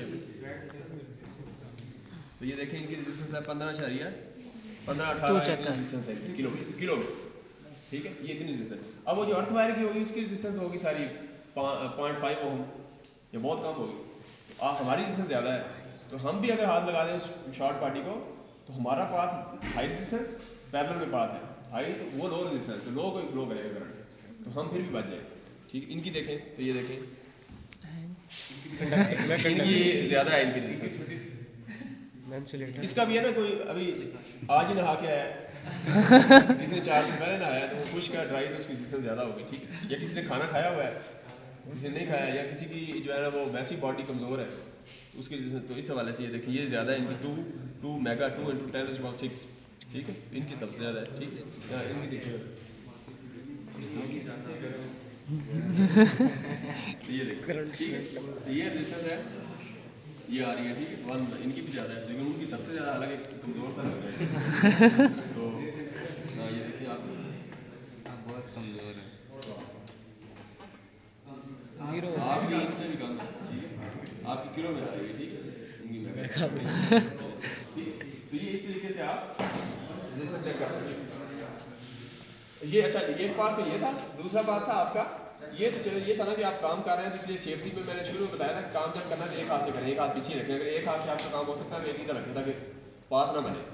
दोनों से कार्य होंगे इधर से ये भी पाथ बन सकता है। हम जब इधर कार्य थे इधर ये लाइफ पर लाके आए न्यूट्रल को, तो ये पाथ बन गया, तो चेस्ट से बन गया ना पाथ, तो ये डेंजरस है। इधर ही सारा चीज़। अच्छा उसके बाद ये कि एक हाथ आपने लगाया और नीचे पाँव है, तो ये भी रेजिस्टेंस आप चेक कर सकते हैं। जो जिनके शूज़ नहीं है वो चेक कर सकते हैं। एक पाँव को लगाएं प्रॉप और दूसरी हाथ को लगाएं, ये भी जाते हुए ये चेक कर लेना ठीक। तो ये लगा के देखें तो फिर ये पाथ बनेगा ये वाला। अगर इधर से ये वाली टांग है तो फिर ये वाला बनेगा ठीक। तो ये रेजिस्टेंस चेक करें तो ये बात, क्योंकि हम नीचे ज़मीन पे खड़े होते हैं तो नॉर्मली ये बनता है, ये बनेगा तो ये हमारा वो। इस हवाले से आप देख लें तो ये RCD का काम 3 प्रोटेक्शन होगी। एक तो आप काम करें तो नीचे ये इंसुलेटर ये लगाएं, और दूसरा ये है कि RCD लगाएं, रेजिडुअल करंट डिवाइस लगाएं, और तीसरा अर्थ वायरिंग करें, अर्थिंग करें। तो ये 3 काम अगर करेंगे तो ये ट्रिपल प्रोटेक्शन होगी है, ट्रिपल प्रोटेक्शन। हमने क्यों नहीं किया जनाब RCD, हम क्यों नहीं करते RCD? इसलिए नहीं करते हैं कि हमारी डिवाइसेज हमने लगाई होती है 2 नंबर साइज, पानी की मोटर है सस्ती लेके सारा कुछ लगा दी, बॉडी तो वैसे ही शॉर्ट रहती है। तो हम फिर ये करते हैं कि हम जैसे ही ये लगाते हैं तो वो कभी ना कभी ये चलता ही नहीं है, ट्रिप भी करता रहता है। कोई बॉडी शॉर्ट है कि इस्त्री वो है या कोई ना, हमारी रिपेयरिंग होती है बस ठीक है चल रहा है काम, कास्ट हमारा मेजर होता है तो वो चलता रहता है काम। जब बिल्कुल ही फारग बैठ ही ना जाए तो वो नहीं जो है वो क्या नाम है, ये गाड़ी के स्पेयर पार्ट्स का जो काम करते हैं उनका काम ठप हो गया। कोई है आपको जानने वाला कोई जो ये काम करे, वो क्या कहते हैं? उनका काम ठप हो गया ये कोरोना की वजह से। अब कोरोना की वजह से ज़्यादा बेरोजगारी भी बढ़ी है और ये सारे मामला हुए। तो उसमें ये है कि गाड़ी, वो कहते हैं कि वो गाड़ी बिल्कुल खड़ी ना हो जाए जब तक, वो आते ही नहीं। पहले आते थे यार चले ठीक है ये गाड़ी का वैसे चेंज ही कर दो, वैसे ये लाइट चेंज कर दो, ये हेडलाइट चेंज कर दो, ये कर दो। तो अब वो कहते हैं नहीं चलने दो, टूटे जब बिल्कुल चल नहीं, अब जॉब पे जाना है तो वैसे ही नहीं, बस चल ही नहीं रही, अब इसको धक्का लगा लेके जाते। अब ये सूरत है। तो अब ये हो गया जनाब। अब हम देखें, ये मैंने आपको MCB के 2 फंक्शन बता दिए, ओवरलोड एंड शॉर्ट सर्किट, और RCD का बता दिया कि लीकेज जो है, लीकेज की प्रोटेक्शन, लीकेज करंट। तो ये लीकेज अगर छोटे लेवल पे हो, हमारे घर में लीकेज होती है हमें पता ही नहीं है, कोई लीकेज ज़्यादा भी हो सकती है, ज़्यादा है तो सारा बिजली के बिल में तो ऐड होगा ना, तो वो सारा हमारा नुकसान है। तो इस तरह हम इसको बचा सकते हैं। अच्छा ये हो गया। अब एक और भी होता है ब्रेकर, RCBO कहते हैं। ये जो है ना residual current circuit breaker with overload या ओवर करंट इसको कहते हैं, ओवर करंट। ये जो है ना ये दोनों काम करता है, यानी RCD और MCB दोनों का फंक्शन ये काम कर रहा है। तो ये लेंगे ज़्यादा महंगा होगा, इसको आप यानी इन 2 की जगह आप ये एक भी लगा सकते हैं, उससे भी ये काम हो सकता है। तो अब देखें, तो हम वायरिंग की बात कर रहे हैं तो MCB से RCD तक आ गए थे हम, ऐसे ही है ना। तो RCD से हमने क्या करना है, यहाँ हम RCD से देखें तो RCD के बाद जो लाइव न्यूट्रल है, न्यूट्रल को हमने क्या कर दिया, ये पॉइंट बना दिया है न्यूट्रल का। तो ये न्यूट्रल देखें, न्यूट्रल का लिंक बना दिया, एक हम डिस्ट्रीब्यूशन बॉक्स में एक न्यूट्रल लिंक बनाया होता है, और न्यूट्रल हम यहाँ देते हैं। इसमें फिर जहाँ जहाँ हमने न्यूट्रल लेके जानी है इस पॉइंट से हम लेके चले जाते हैं। अच्छा लेकिन जो लाइव है वो लाइव हमने सारे ब्रेकर्स को बारी बारी दे दी। जिस तरह आपने इधर देखा था तो लाइव आपने वो जो था उसमें एक पॉइंट पे सबको दे दी। तो ये इधर हम इसको जंपर वायर भी, जंपर बार कहते हैं उसको, तो वो जंपर बार भी लगा देते हैं। जंपर बार लगा के इसको सबको एक तरह शॉर्ट कर देंगे। इधर भी जंपर बार लगेगी, इसका मतलब, और इधर भी वैसे लग सकती है, इधर ये मुश्किल होगा, इधर लगेगी, ये सेम ही है ठीक। ये जंपर बार लगी। अब जंपर बार लगने के बाद देखें तो ब्रेकर जो है, एक ब्रेकर की लाइट जो है वो हमने इस कमरे को दे दी, दूसरे ब्रेकर की ये देखें इस कमरे को जा रही है, तीसरे ब्रेकर की जो है वो इस कमरे को जा रही है, चौथे ब्रेकर से ये वॉशरूम और ये किचन या ये लाउंज की ये वाली चल रही है, और जो आखिरी ब्रेकर ये है ये हमने UPS के लिए रखा है ठीक है। अब हम इसकी वायरिंग देख लेते हैं। फॉर एग्जाम्पल ये ब्रेकर जो इधर जा रहा है इसमें देखें तो इसमें हमने ये स्विच बोर्ड है, ठीक है, ये डिस्ट्रीब्यूशन बोर्ड था, डिस्ट्रीब्यूशन बोर्ड से आगे स्विच बोर्ड आ गया। पावर बोर्ड हमने नहीं बनाया। पावर बोर्ड का ये होगा कि वो नीचे सॉकेट जो ये लगी होगी या वो लगी होगी, वो भी इधर से ब्रेकर से हम लेंगे, लहदा से सप्लाई लेके जाएंगे, स्विच बोर्ड से नहीं लेके जाते पावर सॉकेट, वो भी इधर से लेके, इधर से एक लहदा डेडिकेटेड ब्रेकर उसके लिए रखेंगे, ठीक है। अच्छा आप देखें तो यहाँ से ब्रेकर की सप्लाई गई लाइट, इसमें देखें एक डिमर लगाया हुआ है, एक फैन का जो है वो बटन लगाया हुआ है स्विच, और उसके बाद दूसरा स्विच है इस बल्ब का, ये तीसरा ये स्विच इस बल्ब का है, और ये स्विच जो है ये सॉकेट लगाई हुई है जहाँ मोबाइल चार्ज करना है, इस्त्री लगानी है कहीं भी, इस्त्री के लिए वैसे नहीं है, अगर इस्त्री हुआ तो फिर ये समझे कि पावर से इसमें आ जाएगा, तो फिर ये जहाँ भी लगाएंगे ये वो फिर उसमें आ जाएगा, तो वो इसकी वायर फिर अलहदा से चेंज करके नई वायर लहदा से जाएगी, इधर से नहीं जाएगी। ये इसका मतलब डिस्ट्रीब्यूशन बोर्ड नहीं है, मोबाइल चार्ज है इसके लिए है। अच्छा आप देखें लाइव वायर आई यहाँ इस स्विच बोर्ड के एक पॉइंट पे, दूसरे पॉइंट से इस बल्ब को दी। अच्छा इसी तरह लाइव वायर को इस पॉइंट से दूसरे स्विच में लेके गए, दूसरे स्विच से हमने सॉकेट का जो लाइव है उसको कनेक्ट कर दिया, ऐसे ही है ना, ये कनेक्ट कर दिया। अच्छा इस सॉकेट को चूंकि इस सॉकेट की वजह से हमें यहाँ न्यूट्रल भी लानी पड़ेगी, सॉकेट में न्यूट्रल, वरना न्यूट्रल इधर नहीं, ये न्यूट्रल आपने फिर ये लेके यहाँ से न्यूट्रल लाए और ये सॉकेट को हमने न्यूट्रल दे दिया, और इसको अर्थिंग भी चाहिए ये।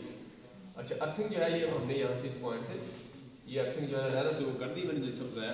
अर्थिंग एक यहाँ हुई है, एक हमारी इलेक्ट्रिकल मशीन के सामने है, ये हमारा एक प्रैक्टिकल है अर्थ रजिस्टेंस में ये करने का ना, उसमें हम वहाँ भी जाएंगे, बाहर लगी हुई एक उधर लगी हुई है इलेक्ट्रिकल मशीन के सामने, एक इलेक्ट्रॉनिक्स लैब है आपकी, उसकी बैक साइड में बाहर बिल्डिंग के बाहर नीचे जमीन में लगी, उधर जाएंगे।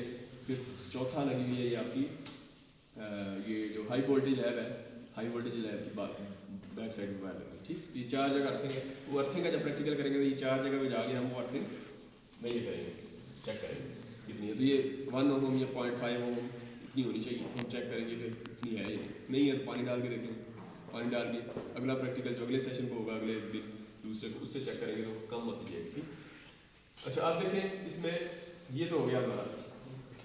अब अर्थिंग के बाद देखें कि ये सॉकेट का काम हो गया हमारा। अच्छा अब देखें यहाँ से हमने ये बल्ब भी ऑन किया है इस ब्रेकर से। अब हमने किया ये है कि हमने प्लान ये किया है कि हमने ये वाला पंखा और ये बल्ब जो है ये यूपीएस पे चलाना है, ये बल्ब और ये फैन इसको डायरेक्ट लाइट पे चलाना है।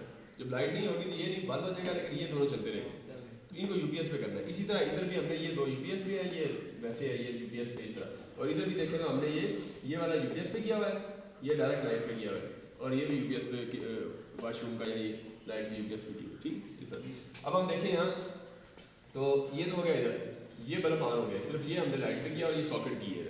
इसी तरह ये बल्ब ये वाला और ये सॉकेट सेम है, ये बल्ब और ये सॉकेट ये कर।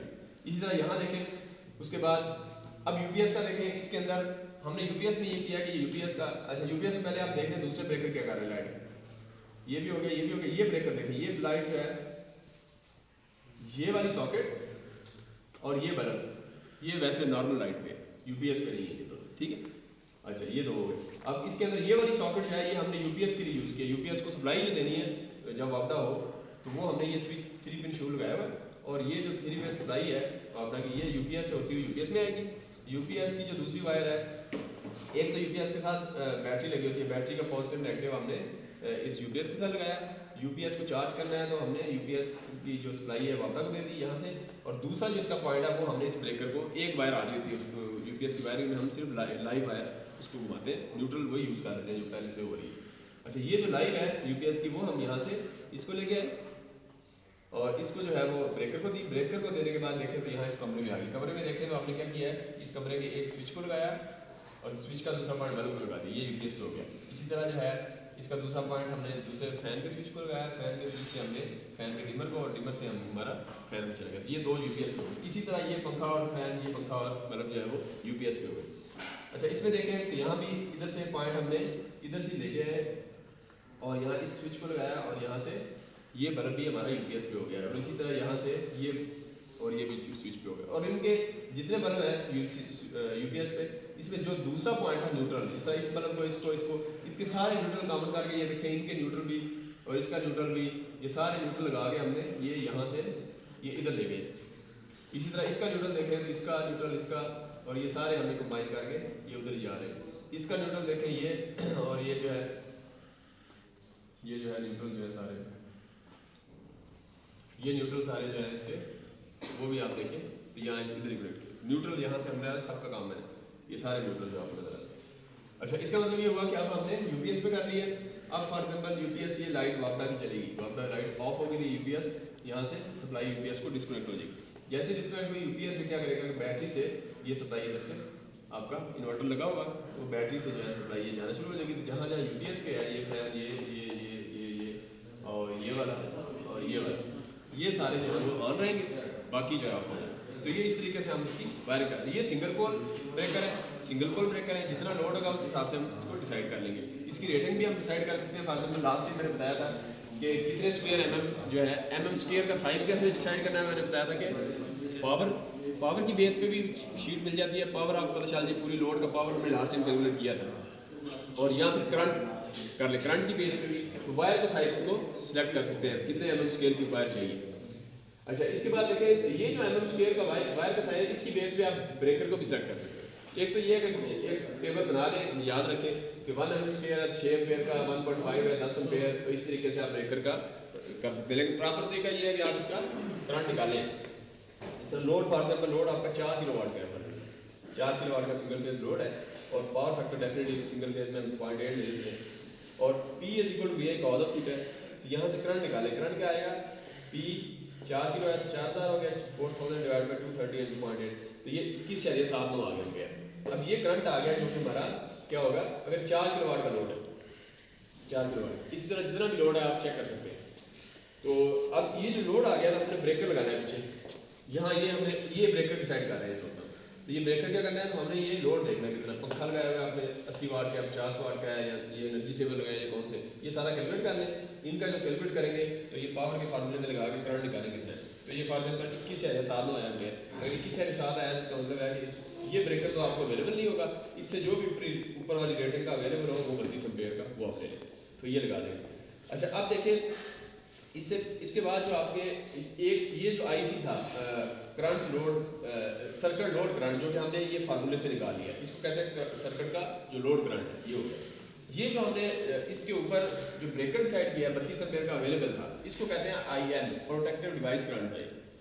अच्छा इसके बाद एक करंट आता है ID कहते हैं करंट कैरिंग, पूरे उस सर्किट की करंट कैरिंग कैपेसिटी क्या है वो ब्रेकर से भी ज़्यादा होनी चाहिए। यानी केबल जब आप डिसाइड करें तो केबल की सिलेक्शन इस तरह हो कि वो उसकी कैपेसिटी इतनी हो जितनी ID है। ID कैसे निकालते हैं, इसका डिफरेंट तरीका है। ID ये होता है कि आपका जो IN है 32 एम्पीयर इसको 1.15 टाइम्स कर दें, 1.15 टाइम्स कर दें 32 को, तो ये आपका 36.8 एम्पीयर आ जाएगा। इतनी करंट कैरिंग कैपेसिटी होनी चाहिए, इसकी बेस पे आप केबल डिसाइड करें। अच्छा इसी तरह दूसरा तरीका ID निकालने का ये है कि आप IN जो ये ऊपर निकाला है ब्रेकर का जो साइज था उसको डिवाइड कर दें ग्रुपिंग फैक्टर से। अब ये हर कंट्री के अंदर डिफरेंट स्टैंडर्ड यूज होते हैं ग्रुपिंग फैक्टर के, ये 1 भी होता है 0.87 भी या 0.82 होता है। तो ये जो भी आप लगाएंगे फॉर एग्जाम्पल 0.82 लगाएं तो ये 37.6 आ जाएगा, तो ये 37.6 तकरीबन वही 36 इसके करीब ही बनता है। तो ये ग्रुपिंग फैक्टर से भी निकाल सकते हैं या फिर आप इसको 1.15 टाइम्स करके ये निकाल लें। तो आप इस तरह जो है आप कोई भी करंट निकाल लें 21.7 आया तो उसके ऊपर ब्रेकर का साइज जो है इस तरह आप सेलेक्ट कर सकते हैं कि ब्रेकर कौन सा आपने लगाना है उसमें। ठीक, ये ब्रेकर की सिलेक्शन का तरीका हो गया। अच्छा उसके बाद हमने क्या करना है कि जनाब अब हम पढ़ रहे थे डिस्ट्रीब्यूशन बॉक्स। ये जो डिस्ट्रीब्यूशन बॉक्स है इसके अंदर हमने पढ़ा कि ये ब्रेकर लगा हुआ है, RCD ब्रेकर है, फिर MCB लगा हुआ है, फिर बस बार लगी होती है। बस बार ये होती है कि आपके अगर 3 फेज सर्किट है तो 3 फेजेस आ रहे होते हैं तो उसकी हम 3 बसेस बना देते हैं, ऐसे बार्स लगी होती है इधर। तो बार्स का साइज भी हम जो है वो डिफरेंट जो है डिफरेंट करंट कैपेसिटी पे उनके डिफरेंट साइज दे देते हैं, उसकी थिकनेस और चौड़ाई कितनी होनी चाहिए वो हम यहाँ जो है वो डिफरेंट जितना करंट होगा उस हिसाब से हम बस बार जो है वो डिसाइड कर लेते हैं। 30 बाई 10 mm की है उसकी वो चौड़ाई और उसकी मोटाई जो है वो क्या होगी वो हम देख लेंगे। जो लंबाई कितनी है वो जितने ब्रेकर लगे हुए सीरीज में जितनी स्पेस कवर कर रहे हैं तो उसे डायरेक्ट लगानी है तो उतनी हम उसकी लंबाई ले लेंगे। तो ये बस बार होगी। अच्छा इसी तरह जो है न्यूट्रल लिंक है, जिस तरह हमने न्यूट्रल लिंक का लहरा से बना दिया है वहाँ से सारी न्यूट्रल सप्लाई लेंगे तो ये न्यूट्रल आ गया। इसी तरह अर्थ लिंक है तो अर्थ लिंक भी जो है हमारा एक अर्थ लिंक बना होगा इधर इसी डिस्ट्रीब्यूशन बॉक्स के अंदर ही होगा, तो वहाँ से हम जहाँ अर्थिंग करनी है वो कर लेंगे। अच्छा इसी तरह इंक्लोजर है, पूरा जो इंक्लोजर है इसका जो डिस्ट्रीब्यूशन बॉक्स है उसका इंक्लोजर वो कैसे डिसाइड करेंगे तो उसके लिए देखें तो आपका ये जो स्विच एक स्विच प्लेट होती है, एक प्लेट पे यानी बोर्ड पे अगर एक स्विच लगता है इसको कहते हैं 1 मॉड्यूल। अगर 3 स्विच लगते हैं इसको 3 मॉड्यूल कह देते हैं। इस तरह 12 मॉड्यूल। अगर एक स्विच लगा हुआ है एक सॉकेट लगी हुई है तो आप देख लेंगे कि सॉकेट किस तरह की है। सॉकेट की शेप से अंदाजा हो जाएगा कि ये एक सॉकेट 2 स्विच की जगह कवर कर रही है। तो अगर 2 की जगह कवर कर रही है इसका मतलब है एक स्विच और एक सॉकेट ये असल में 3 मॉड्यूल ही बनेगा। तो इस तरीके से आप इसको, इसी तरह ये ब्रेकर बड़ा सा लगाया हुआ है, फॉर एग्जाम्पल देखें ELCB अर्थ लीकेज सर्किट ब्रेकर, ये 4 मॉड्यूल्स की जगह कवर करता है।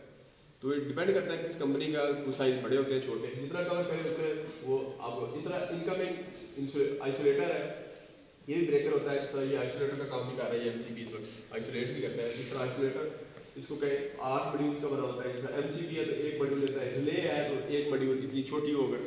इस तरह कंडक्टर, मैग्नेटिक कंडक्टर है, अगर वो कहीं लगाया हुआ है तो 4 मॉड्यूल्स की जगह। तो ये डिफरेंट हो सकता है ये। और इसी तरह रो की कैपेसिटी है, मतलब एक जो आपने जो डिस्ट्रीब्यूशन बॉक्स है उसके अंदर एक रो जो है कितनी कैपेसिटी है, कितनी रो में ब्रेकर लगा सकते हैं। छोटे हैं तो उसमें तो एक रो ही लगती है हमारे घरों में नॉर्मली, वरना बड़े मतलब आपने पूरी बिल्डिंग को सप्लाई देनी है और उसका एक ही मेन डिस्ट्रीब्यूशन बॉक्स है, तो वहाँ बड़े बहुत ज़्यादा ब्रेकर आपको नजर आएंगे नीचे। तो रोज़ होगी, वो रोज़ जो है वो डिपेंड करता है कि बिल्डर आपने किससे लिया है, 12, 16, 24 कितनी रोज़ है, इस तरह वो रोज़ आ जाएगी। तो अब आपने अब जो साइज ऑफ इंक्लोजर है जिसकी बात हम कर रहे थे कि साइज ऑफ ये जो इंक्लोजर है इसका साइज कैसे पता चलेगा, वो पता चलेगा कि टोटल नंबर ऑफ मॉड्यूल्स कितने हैं, वो जो मैंने बता दिए, और फिर उसके बाद टोटल नंबर ऑफ रोज कितनी है उसको डिवाइड कर दें। इससे आपको साइज का अंदाजा हो जाएगा कि इंक्लोजर का साइज कितना होना चाहिए। ठीक हो गया, तो ये तो हमने इस तरह निकाल लिया। उसके बाद देखें ये डिस्ट्रीब्यूशन बॉक्स का पार्ट हो गया इंक्लोजर, और उसके बाद बाकी ये सारी चीज़ें हमने कवर कर ली। ठीक है, अब ये हो गया। अब इसके बाद देखें फॉर एग्जाम्पल आपने वायरिंग करवानी है घर में, तो सबसे पहले कोशिश यही करें कि आप ये करेंगे, अच्छा ये डिस्ट्रीब्यूशन बॉक्स है ना, इसको हम कभी ये कहते हैं मेन डिस्ट्रीब्यूशन बॉक्स, और उससे अगर बाकी जगह जगह पे हम डिस्ट्रीब्यूशन बॉक्स लगाएं, मिसाल तो 2-3 स्टोरी घर है तो एक ही उसका एनर्जी मीटर आता है। वैसे तो कुछ जगह पे हर स्टोरी के लिए डिफरेंट भी आप लगा रहे हैं, तो लेकिन ये एक ही मीटर है, तो 1 मीटर पहले एक मेन डिस्ट्रीब्यूशन बॉक्स में आया और उसके बाद हर स्टोरी को आपने वहाँ से दे दिया। तो वो जो हर स्टोरी के ऊपर जो बिल्डिंग है, हर फ्लोर के ऊपर जो डिस्ट्रीब्यूशन बॉक्स है उसको सब डिस्ट्रीब्यूशन बॉक्स कहते हैं। तो यहाँ उसको जो आखिरी डिस्ट्रीब्यूशन बॉक्स होता है उसको हम अच्छा इस डिस्ट्रीब्यूशन बॉक्स को कंज्यूमर यूनिट भी कहते हैं, कंज्यूमर यूनिट भी, या फिर इसको फाइनल डिस्ट्रीब्यूशन बॉक्स भी कहते हैं। जो आखिर में डिस्ट्रीब्यूशन बॉक्स आखिरी होगा इसको फाइनल डिस्ट्रीब्यूशन बॉक्स का नाम भी, तो ये डिफरेंट नाम भी इसको दे देते हैं। ठीक, और इसी तरह अगर आपने जो इलेक्ट्रिक पोल्स है, ये जिस तरह ये भी वायरिंग इसी तरह की हुई है, इसमें वायरिंग देखें तो MCB लगाया हुआ है, ये एक कमरे के लिए की हुई है। तो इसमें एक गलती हम और भी करते हैं, वो ये करते हैं कि हर स्विच बोर्ड में एक फ्यूज भी होना चाहिए। जिस तरह ये फ्यूज तो चले इलेक्ट्रिक यूटिलिटी कंपनी ने लगाना है, यहाँ कुछ जगह पे होते थे हमने देखे है ना, लेकिन अभी अब नहीं लगाने।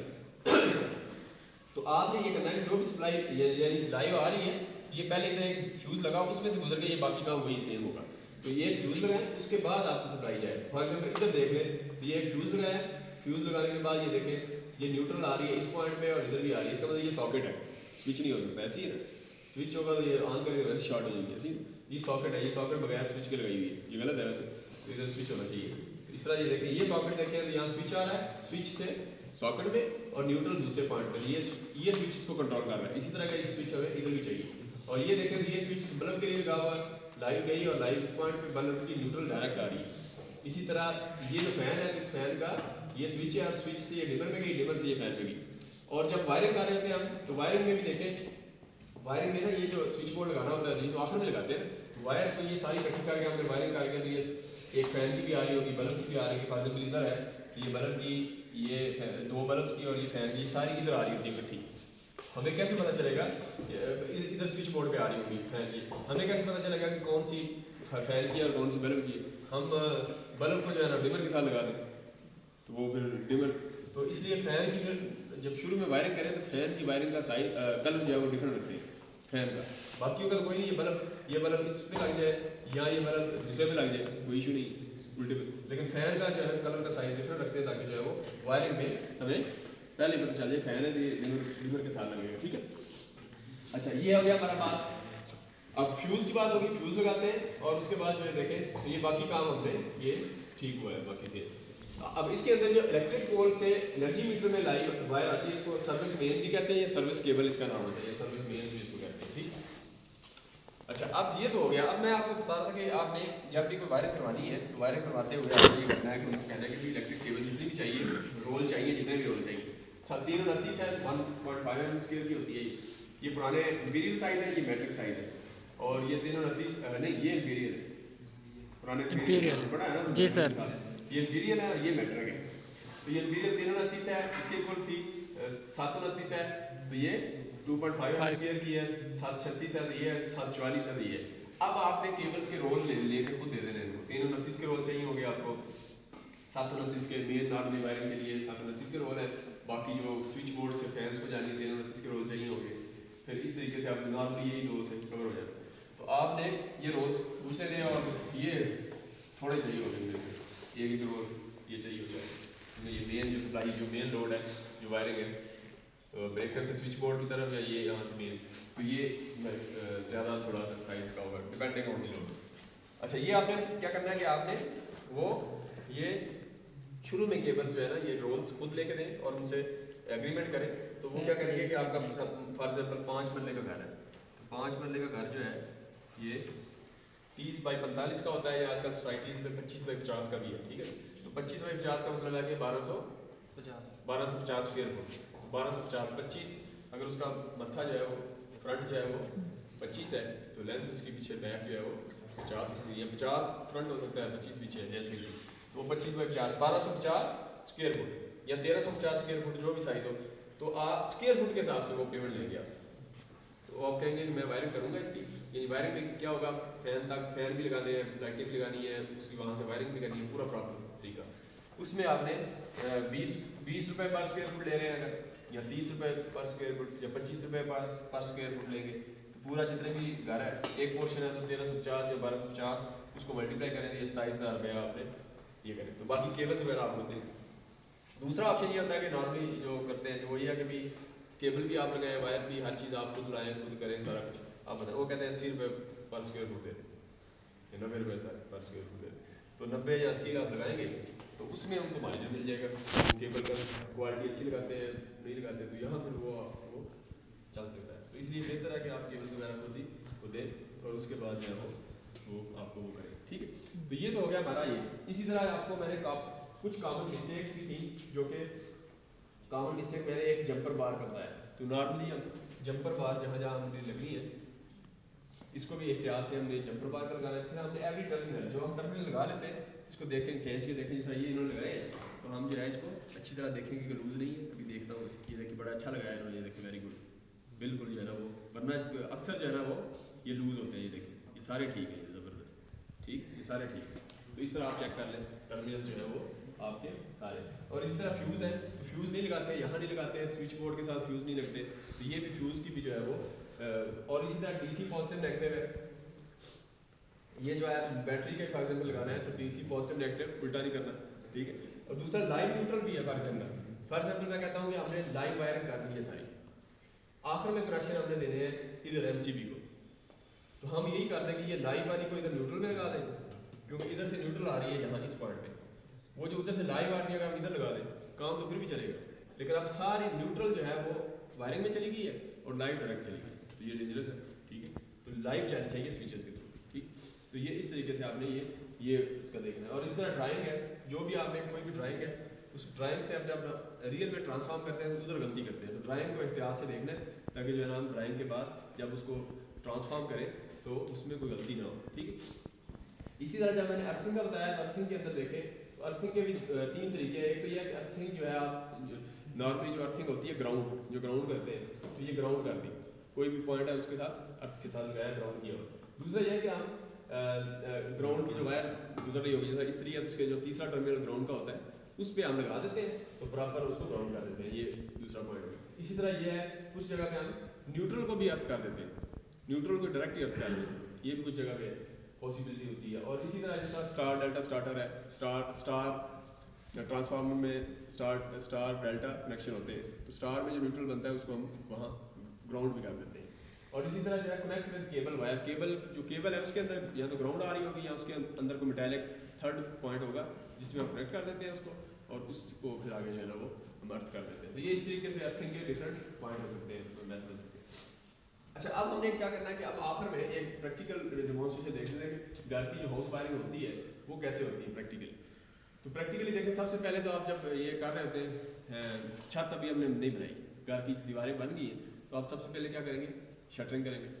तो नीचे जो है लकड़ियाँ छकड़ियाँ नीचे वो बना के वो लकड़ियाँ रख दी हमने, लकड़ियाँ सारी इसी तरह करते हैं। और क्या ऑप्शन है सर लकड़ी के अलावा? लकड़ी रखते हैं। शटरिंग कर दी है हमने, आपको नज़र आ रही होती है जब छत बनी। उसके बाद अंदर हमने सरिया भी डाल दिया। सरिया डालने के बाद अभी कंक्रीट नहीं डाला, उससे पहले आपने पाइपिंग करनी है, इलेक्ट्रिकल वायरिंग। तो वो क्या होगी, जिस तरह ये पंखे लगा रहे हैं तो एक पाइप यहाँ से लगा रहे हैं इस तरह, और एक फिर उधर से ऐसे आ रहा होगा, ठीक। अब ये पाइप के ये जो पॉइंट्स हैं यहाँ ये जॉइंट लगाएंगे, ठीक। ये जॉइंट का मैं बता दूँ तो फॉर एग्जाम्पल जो मेथड्स ऑफ वायरिंग के बताए हैं आपने, वो तो बेस्ड ऑन डिफरेंट जो है वो उसका आपको ले कैसे करना है, उसको लिंक कैसे है इसकी वायरिंग की, ये तो ये है डिफरेंट टाइप्स मटेरियल जो है आपके। लेकिन इलेक्ट्रिकल कनेक्शन की बेस पे वो तो मटेरियल्स की बेस पे है, ठीक है। और यहाँ जो इलेक्ट्रिकल कनेक्शन की बेस पे या तो जॉइंट बॉक्स लग सकता है, यानी एक पॉइंट आप जॉइंट बॉक्स लगाएं और वहाँ से कनेक्शन एक कमरे को दूसरा तीसरा चौथा ले जाए, एक जॉइंट लगा दें, ये भी पॉसिबल है। दूसरा टी सिस्टम है। टी ये है कि जिस तरह हमारे घरों में होता है, लाइट ऑन करें तो एक लाइट दूसरी तीसरी, तो टी बना हुआ है, ठीक है। तो एक पॉइंट से एक पॉइंट है और वहाँ से आपके बाकी स्विचेस ऑन होते हैं, टी पॉइंट हो गए। या लूप भी हो सकता है, loop in system. Loop in system क्या होता है कि आपने फॉर एग्जाम्पल यहाँ से आगे दूसरे कमरे में लेके जाने तो इधर से आगे ले जाए, उधर दूसरे कमरे को लेके जाने तो वहाँ से आगे लूपिंग कर दें, वहाँ आगे ले जाए, इस तरह लूपिंग होगी। तो ये लूपिंग ऑफिसेज में ज़्यादातर हम लूपिंग नहीं करते, घरों में करते हैं, लेकिन ऑफिसेज में हमें वो कॉस्ट का कोई इशू नहीं होता, तो इसलिए हम वहाँ लूपिंग नहीं करते। प्रॉपर जो है हर वायर जो है वो स्विच बोर्ड से होकर जाती है। अच्छा ये हो गया। तो अब आप देखें, तो ये मैं कह रहा था आपको जॉइंट बॉक्स। तो ये आपने क्या करना है, ये इसका बना दिया है, वो पाइप जब गुजर रहा होगा तो एक इस पॉइंट पे, एक इस पे और इस पे, सब पे बन गया, ठीक। अच्छा उसके बाद आपने क्या करना है कि उसको अप्लाई कलर, कि जब आपने छत बन जाएगी, जब इसको शटरिंग को गिराएंगे नीचे, तो वो जो पाइप पाइप तो नज़र नहीं आएगा डेफिनेटली, वो तो उसमें कंक्रीट में चला जाएगा, लेकिन वो जो पॉइंट है उससे पहले आपने इधर कलर लगा दें, कोई भी चीज़, कोई कलरिंग वाली कोई शीट जो है वो इधर रख दें, इसके वो जो बॉक्स होगा उसके नीचे रखें, ताकि जैसे ही उतारें तो वो बॉक्स इधर वो शीट नज़र आएगी, ठीक है। तो वो आपने रख देनी, उसको कलर कर दें। उसके बाद वहाँ उसके ऊपर जो आपका जॉइंट था बॉक्स, उसके ऊपर मिट्टी डाल दें, रेत, ताकि जो है ना वो कंक्रीट डाल दी तो फिर आपको इसको नीचे से जब आगे खोलेंगे तो वो नहीं खुलेगा, तो वो थोड़ी सी मिट्टी डाल दें। उसके आगे फिर उसको कंक्रीट से फिल कर दें। अब कंक्रीट से फिल होगी, जब छत तैयार होगी कुछ दिनों बाद, कितना टाइम लगता है, कितने दिन बाद, 10-15। हाँ, तो इतने दिन बाद आपने उसको उतारने के बाद नीचे आए, नीचे आके आप उसको वो पॉइंट्स जो है जो मार्क किया हुआ है आपको नजर आ जाएगा, उसको उतार दें, सैंड निकल जाएगी और वो सुराख आपको होल जो है वो नजर आ जाएगा। अच्छा उसके बाद आपने क्या करना है, तो अब स्विच पॉइंट्स की प्लानिंग करनी है, कहाँ कहाँ स्विच लगाने हैं, साथ में एक इधर लगाना है, एक वहाँ लगाना है, जहाँ जहाँ लगाने हैं तो आपने उस पॉइंट से नीचे जो है वो आपने क्या करना है, वो जो है आपने ड्रिल मशीन का ऑप्शन हैमरिंग देखा था, तो हैमरिंग से आप एक वो मार्किंग करेंगे, मार्किंग करके दरमियान में एक जो है ना वो एक नाली सी बना देंगे या ट्रेंच सी बना के इसको दीवार में वो खोद देंगे, ठीक है। आज उसके अंदर पाइप डाल देंगे, कंड्यूट जो है हमारी ये जो कंड्यूट है ये उसके अंदर पाइप डाल जाएगा। पाइप डालने के बाद क्या करेंगे आप, उसके बाद आप क्या करेंगे, स्विच की प्लानिंग भी होगी। उसके बाद ये स्प्रिंग वायर है, ये तो आखिर में लगाते हैं। उसके बाद आपने क्या किया, इसको वो पाइप लगा दिया, पाइप लगाने के बाद अब आपने वायरिंग करनी है। वायरिंग करने के लिए आप क्या करते हैं, एक स्प्रिंग वायर होती है, जिससे अगर इस पॉइंट से हमने उस पॉइंट से एक केबल गुजार के इधर लानी है वायर, तो हम क्या करेंगे, वो स्प्रिंग वायर अंदर डालते हैं, डाल के दूसरे पॉइंट से निकालते हैं, वहाँ पर केबल को वायर को टाइट किया, टाइट करके वहाँ से खींचते हैं, इधर से निकले, ठीक। वो स्प्रिंग वायर होती है। वो स्प्रिंग वायर को पुल करने के लिए, वहाँ भी हम गलती ये होती है कि वहाँ से जब हम पुल कर रहे होते हैं इधर से, तो वहाँ से जब इंसर्ट करनी है तो एक ही बंदा होगा फर्ज, इधर से पुल करते जा रहा है, तो वहाँ से वो इंसुलेशन डैमेज का खतरा है, वो उधर से रगड़ खा के इंसुलेशन है, तो वहाँ से बेहतर आता है कि एक बंदा वहाँ खड़ा हो और वहाँ से उसको इंसर्ट करे और इधर से खींचे, ताकि इंसुलेशन डैमेज हो जाएगी, वो अंदर ही रहेगी, फिर वो अच्छी भी केबल होगी क्वालिटी, तो वो डैमेज होगी तो वो फिर उसकी ड्यूरेबिलिटी जो है वो प्रॉब्लम। अच्छा इसके बाद ये हो गया, इसके बाद आपने प्लास्टिक ये डिस्टेम्पर और ये वाइट वॉश है जो भी करना है वो कर दिए। उसके बाद आपने स्विचेज जो है इसके जो फैंसी स्विचेज जो आजकल मॉड्यूलर स्विचेज आते हैं, पुराने दौर के मॉड्यूलर ने, वो आप लगा देते हैं, उसको फिक्स करते हैं, वो कनेक्शन किए और उसको फिक्स करके उसके ऊपर जो है वो आपने प्रॉपर तरीके से लगा दिया। टीवी की केबल है वो भी निकाल दी। इस तरह अर्थिंग का मैंने बता दिया, अर्थिंग जो है वो उसका तरीका क्या है वो पहले बता दिया। तो इस तरह सम पंप है जो नीचे डिग्गी होती है हमारी पानी की या स्टोरेज की, वहाँ पंप अगर लगा हुआ है तो वहाँ भी आप कनेक्शन करा देंगे, ठीक इस तरीके से। अब what wire is what point, यानी कौन सी वायर है, फैन के हवाले से मैंने आपको पहले बता दिया है, उसका कलर पहले से निकाल लें, वरना वो फैन आपका इधर लगा होगा और ये बल्ब डिमर पे लगा होगा। अच्छा इसी तरह जो है तो उसके बाद वायर की साइज़ है, साइज़ भी बता दिया है कि स्विच बोर्ड से यहाँ जो है तकरीबन 1 mm स्क्वायर की केबल होती है, वो भी या 329 की लगाते हैं, पीछे जो है वो हम नॉर्मली 729 की कर देते हैं, ठीक। तो इस तरह और इधर जो है वो 744 या 736 इधर लगा देते हैं। तो वरना असल तरीका यह है कि आप इसका साइज़ जो है वो करंट से मेजर कर लें, ठीक हो गया। तो ये हमारा आज का सेशन हुआ। अभी हम चलते हैं वहाँ, थोड़ा सा मैं आपको दिखा दूँ, आखिर में ड्रिल करेंगे,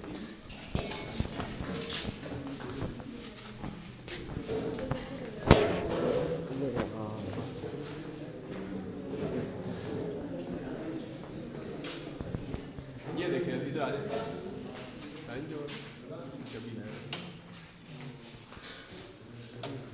ये देखिए, ये आपको एक छोटा सा डिस्ट्रीब्यूशन बॉक्स नजर आ रहा है, इसके अंदर इसको खोलेंगे तो अंदर है वो फिक्सिंग के पॉइंट बने हुए हैं, बाहर तो कुछ नहीं नजर आ रहा। इसको अगर हम ऑन करें फॉर एग्जाम्पल यहाँ से, तो ये ऑन हो गया, ठीक है। अच्छा आप देखें ये मेन सप्लाई है, 3 फेज है, चूंकि 3 फेज है इसको ये 3 फेज पॉइंट है, तीनों फेज जो है इसमें से आ रहे हैं, न्यूट्रल इसमें से नहीं है। ये 3 पोल है, ये देखें eight the same time on off हो रहे हैं, ये सारे इकट्ठे 3 पोल है। और इसका देखें ये 63 एम्पेयर का ये लिखा हुआ है 63 एम्पेयर, ठीक है। सी टाइप है, ये ब्रेकर्स की टाइप पढ़ेंगे उस सेशन में जो भी। अच्छा अब देखें इसमें ये सिंगल फेज है, एक फेज इसके साथ लगा हुआ है, ये बस 20 एम्पेयर का लगाया हुआ है, ये डिफरेंट कंपनी का 10.5 एम्पेयर का ये और। अच्छा अब ये एक फेज है, ये दूसरा फेज है, ये तीसरा फेज है। अब ये जो है लाइटें एक ही फेज पे लगा दी, ये गलती की है, हालांकि जो है ना एक फेज पे एक है, दूसरा फेज तीसरा। अब हम देखें फायदा में ये सारी वायरिंग हमने की हुई है, यहाँ ये जो बेंच बने हुए हैं इसको दी हुई है, ये सारे ऑन कर रहे हैं, ध्यान करें वो सारे ऑन कर रहे हैं, सारे ऑन कर रहे हैं। तो ये देखें सारे ऑन है, ठीक है। अब हम देखते हैं कि ये देखें इसको आप ऑफ करें तो ये 3 फेज सप्लाई करेंगे तो सारे ऑफ हो गए, ऐसी है ना। हाँ इसका मसला है कोई मीटर लाइन और मल्टीमीटर से चेक करें इसकी वोल्टेज इसमें आ रही। तो ये देखें इसको वो देखें सारी लाइट्स ऑफ हो जाती हैं, वो उधर देखें ये सारी जो है लाइट्स ऑफ, वो बीच में ख़राब है वो भी चेक करते हैं, ठीक। ये देखें ये हो गया। अच्छा एक ब्रेकर ऑफ करूँ, ये देखें ये वो वाला ऑफ हो गया, ये देखें ये एक सप्लाई जो लेफ्ट साइड पे है, ये देखें एक फेज उसके लिए, ठीक है, ये समझ आ रहा है। अच्छा ये दूसरा है, ये देखें ये दरमियान वाला है, ये देखें दरमियान वाला है। और इसी तरह ये तीसरा है, ये तीसरा है, तो तीसरा फेज इधर आ रहा है। अब हम देखते हैं कि वो जो 2 लाइट्स ऑन नहीं हो रही उनमें देखते हैं वोल्टेज आ रही है, पहले वोल्टेज पे कर लें 3 फेज वो अपने एसी सप्लाई 500 वोल्ट, ठीक है। एक बंदा पकड़ के इधर ज़रा शो करे इधर मीटर को, 500 वोल्ट पे किया, हाँ ठीक आ रही वोल्टेज नहीं आ रही। अच्छा दूसरा देखें, दूसरा जो दूसरी लाइट ऑफ है 244 है, नहीं ये क्या किया पहले क्यों नहीं आ रही डीसी हुई। अच्छा दूसरा देखें इधर वाला जो जिसमें लाइट नहीं आ रही, ये तो है ना, ये तो आ रही है, ये भी इसका मतलब सारे ठीक है, सही। तो लाइट ही खराब है वैसे ठीक। अच्छा एक तो ये हो गया हमारा, सही। अब हम चलते हैं एक वो इस डिस्ट्रीब्यूशन बॉक्स है, हमने वो एक सब डिस्ट्रीब्यूशन बॉक्स वहाँ लगाया हुआ है जो इससे कंट्रोल होता है। अब एक बंदे ने इधर ही खड़े होना है, जब मैं कहूँगा तो ये ऑफ करना है आपने, ठीक है। वो लगे ये सप्लाई मेन है, वहाँ से आ रही है उस सब से, ये सब मॉड्यूल हमने सब डिस्ट्रीब्यूशन बॉक्स में, ये देखें सप्लाई ऑफ करें ये ऑफ होगी, ठीक है। अच्छा इसके बाद एक फेज ये वाला करता हूँ, ये देखें एक वो दोनों का ऑफ हो गया, ठीक है। और इसका ऑफ करूँ, ये देखें दूसरा हो गया ऑफ, तीसरा करूँ ये वो तीसरा हो गया, ठीक है। तो ये इकट्ठी करनी है, ये किसी और लहरा सप्लाई कुछ देने के लिए किया हुआ, ठीक है। अब ये ऑन है, वो पीछे से ऑफ करें, ये ऑफ किया तो वो देखिए वो मेन है, मेन डिस्ट्रीब्यूशन बॉक्स है, ये सब डिस्ट्रीब्यूशन बॉक्स बना दिया इस वर्क बेंच के लिए। तो इस तरीके से आप क्या कर सकते हैं, वायरिंग कर सकते हैं। अच्छा जो लाइट्स हैं अंदर वाली या वो वाली लाइट्स हैं वो उनसे आप ऑन नहीं होती, तो मतलब आप हमने ऑफ भी किया ये लाइट्स ऑन है, तो ये आखिर में वायरिंग की है एसी वगैरह के लिए, ये सारी वाली जो 3 फेज है। तो वो जो नीचे स्विच बोर्ड है वो बाहर एक बोर्ड बना हुआ है डिस्ट्रीब्यूशन बॉक्स, ये बिल्कुल आप इस दीवार के बिल्कुल दूसरी तरफ आप जाएंगे, दरवाजा खोलेंगे तो वो है, वो डिस्ट्रीब्यूशन बॉक्स जो है वो सारे इस लैब के लिए, अगली लैब, ये पूरी रो में जो लैब्स है उनको सप्लाई दे रहा है, उसी से इस स्विच बोर्ड पर आ रही है। तो इन स्विच बोर्ड का डिस्ट्रीब्यूशन बॉक्स एक तलग नहीं है, वरना नॉर्मली यही होता है डिस्ट्रीब्यूशन बॉक्स से स्विच बोर्ड में आती है, ठीक है। एक घर के अंदर यही करते हैं, लेकिन यहाँ थोड़ी सी आपको ये चेंज नजर आ रही है, ठीक है। ये हो गया। इस तरह अर्थिंग देखें, अगर अर्थिंग में देखें, अगर आप ये देखें ये मशीन नहीं दिखाई थी, ये मशीन वही है, क्या नाम है, कौन सी है बना, ये हीटर है पानी में रख के गर्म करने वाला, ठीक है ना। ऑन कर दें इसको सर ऊपर वॉशरूम में पहुँचा दें। तो ये आप पानी के अंदर रख देंगे, ये हीटर लगा हुआ है, पानी गर्म कर देंगे। अच्छा इसमें अंदर ये देखें, ये आपका ये क्या है, ये ड्रिल मशीन, तो वो छोटी थी बड़ी है, मोटर लगी हुई है। इसको आप इससे जो है ना ये इसको ऊपर नीचे कर सकते हैं। ऊपर नीचे करने के बाद क्या करेंगे कि इसको कोई चीज़ रखें और इसको ड्रिल करना है, तो इसे नीचे प्रेस करें, ये बिट लगी होगी यहाँ से सर, ये इसको वो ड्रिल कर देंगे, ये होगी। इस तरह ये ग्राइंडर है, छुरी तेज कर लें कुर्बानी, ये ठीक, ये मोटर लगी है अंदर, मोटर ये ऑन ऑफ करें यहाँ से। ये असल में जो दिखाना चाह रहा हूँ वो अर्थिंग है, वो वाली वो अर्थिंग लगी हुई है, वो उसका पाइप अंदर कापर की बाहर जाके वहाँ बाहर खड्डा खोदा हुआ है अंदर गड़ा, उसके अंदर जो है 12 फुट का है। तो वो डिफरेंट अर्थिंग का एक अलहदा से प्रैक्टिकल है, अर्थिंग कैसे करनी है 2-3 टाइप्स वो अलहदा पड़ेंगे। तो ये डेफिनेट हो गई है अर्थिंग, इसमें हम रेजिस्टेंस चेक करेंगे इसकी, वो भी एक अलहदा प्रैक्टिकल है। तो यहाँ से अर्थिंग देखें, ये वायर हमने निकाल के ये लगा दी है एक बार सी, और इसके साथ हम पॉइंट्स बना के और यहाँ से हमने इसको अर्थिंग जहाँ जहाँ चाहिए हमें, हमने स्विच बोर्ड में कहाँ कहाँ जिधर भी जानी है इसको हम लेके चले जाएंगे, ठीक। तो इस तरह हम घर की अर्थिंग भी आपने करनी है तो घर के गेट के बाहर जाए इस तरह करें, ठीक है।